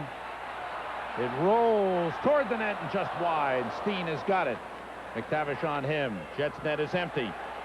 Ruotsalainen toward the net. It's knocked down by Steen. 1.5 minutes to go in the third period. 4-2, Edmonton leading it. Lead is for Jim Nill across the line against Steve Smith. The two-line pass is whistled against the Winnipeg Jets. You know, in game 2, the Jets trailed by 2 goals late. They didn't pull Pokey Reddick until there was something like 30 seconds left. Here, there was 1 minute and 40-some seconds left when they pulled Reddick. Reddick now will go back to his goal net as the face-off is at the blue line. Time to announce the Hartford Insurance Player of the Game. The Hartford, the insurance people of ITT, presents the Player of the Game, Grant Fuhr. An outstanding effort thus far, 35 saves in the game, and he was absolutely brilliant when the Winnipeg Jets tried to force the issue, tried to force themselves in front in the second period with the game tied 1-1. And the Oilers have been able to break things open here in the third period somewhat. The Jets getting back in it, but the Winnipeg Jets have had 15 shots on goal here in the third period. And Grant Fuhr has stopped 14 of them. Ruotsalainen with the puck. 1:18 to go. Steen across to Ellett. Jets net is empty. Anderson forechecking. Ellett gets it out to center. Here comes Ruotsalainen looking toward the empty net. He shoots wide. Oh, you dream about those at night. Howard-Chuck leads Olesen across the line. Messier back. The shot is deflected up over the glass into the crowd with 59 seconds to go. Well, I wonder if you have Ruotsalainen in your hockey pool, don't get too upset. Unbelievable. He missed the net from the top of the circle. He had plenty of room to shoot, and that man is going to have to come up with a miracle, a major miracle. His team is going to go down 3 games to none. Ruotsalainen upset. He wanted that one. And Messier says, don't worry about it. We'll get you one next time. Dan Maloney said that he learned a lot from the Calgary Flames on how they had played Edmonton tough over the last 2 years. And he's tried to incorporate some of those plays into his hockey club, but they just don't seem to have the scoring punch to take advantage of their chances, aside from Howard-Chuck's line. They're not as deep as the Edmonton Oilers, John. It's as simple as that. I don't think they are either, but Edmonton have more pure goal scorers, and you've simply seen that in this hockey game. They've taken advantage of the chances. You know, Edmonton have given up a lot of chances, but there hasn't been the glaring chance, aside from the breakaway by Smale. There hasn't been 2-on-1s. And not many rebounds. 3-on-2s or rebounds. Yeah. Toward the empty net, the backhander is in. The Oilers score the empty net goal and lead 5-2 with 37 seconds to go, and that wraps it up. Glenn Anderson finding the empty net to his liking, putting it in, and the Oilers will go up 3 games to none. Anderson's 4th goal of this series.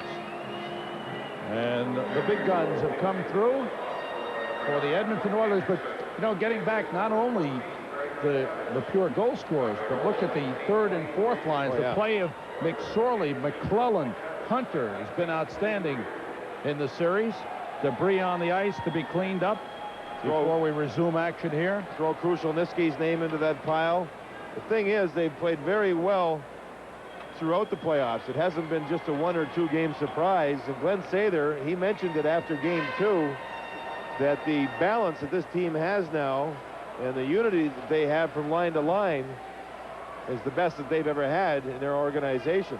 The goal is Glenn Anderson, his 4th of this series, from McTavish at 19:23. Anderson's 8th goal of the playoffs. Talk about the sea of white. There it is. Even the attendants are dressed in white here. It didn't help. The good guys in Winnipeg have lost to the good guys of Edmonton. It's my golf partner tomorrow. There, you guys. Relax there. The Edmonton Oilers. Well, they were supposed to sleep late, but if you have a 9:13 tee-off time, you won't sleep all that late. No, you don't. They practice tomorrow at 2 o'clock. What you do is you sleep fast, Sam. Oh, I see.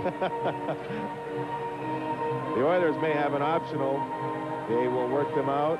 Winnipeg, their assistant coaches have run the practices the last couple of days, and Dan Maloney's had a chance to pour over the game films. 37 seconds left in game 3, and the Edmonton Oilers, who have never lost in the playoffs in 4 series, So the Winnipeg Jets are about to make it 13 straight. 3 goals here in the third period for the Edmonton Oilers. It was a 2-1 game coming into the third. Then Curry and Messier scoring a minute 35 seconds apart at 6:22 and 7:57 made it 4-1. McLean got one back for Winnipeg, and then Anderson the empty net goal to make it 5-2. To Perry Turnbull with 20 seconds to go. 2 line passes whistled. Don't forget, game 4 of this series will come to you right here on ESPN Monday night at 8:30 Eastern Time. John and I will have it for you as Winnipeg will battle to stay alive, and Edmonton will look for a clean sweep and then a little rest before the conference final.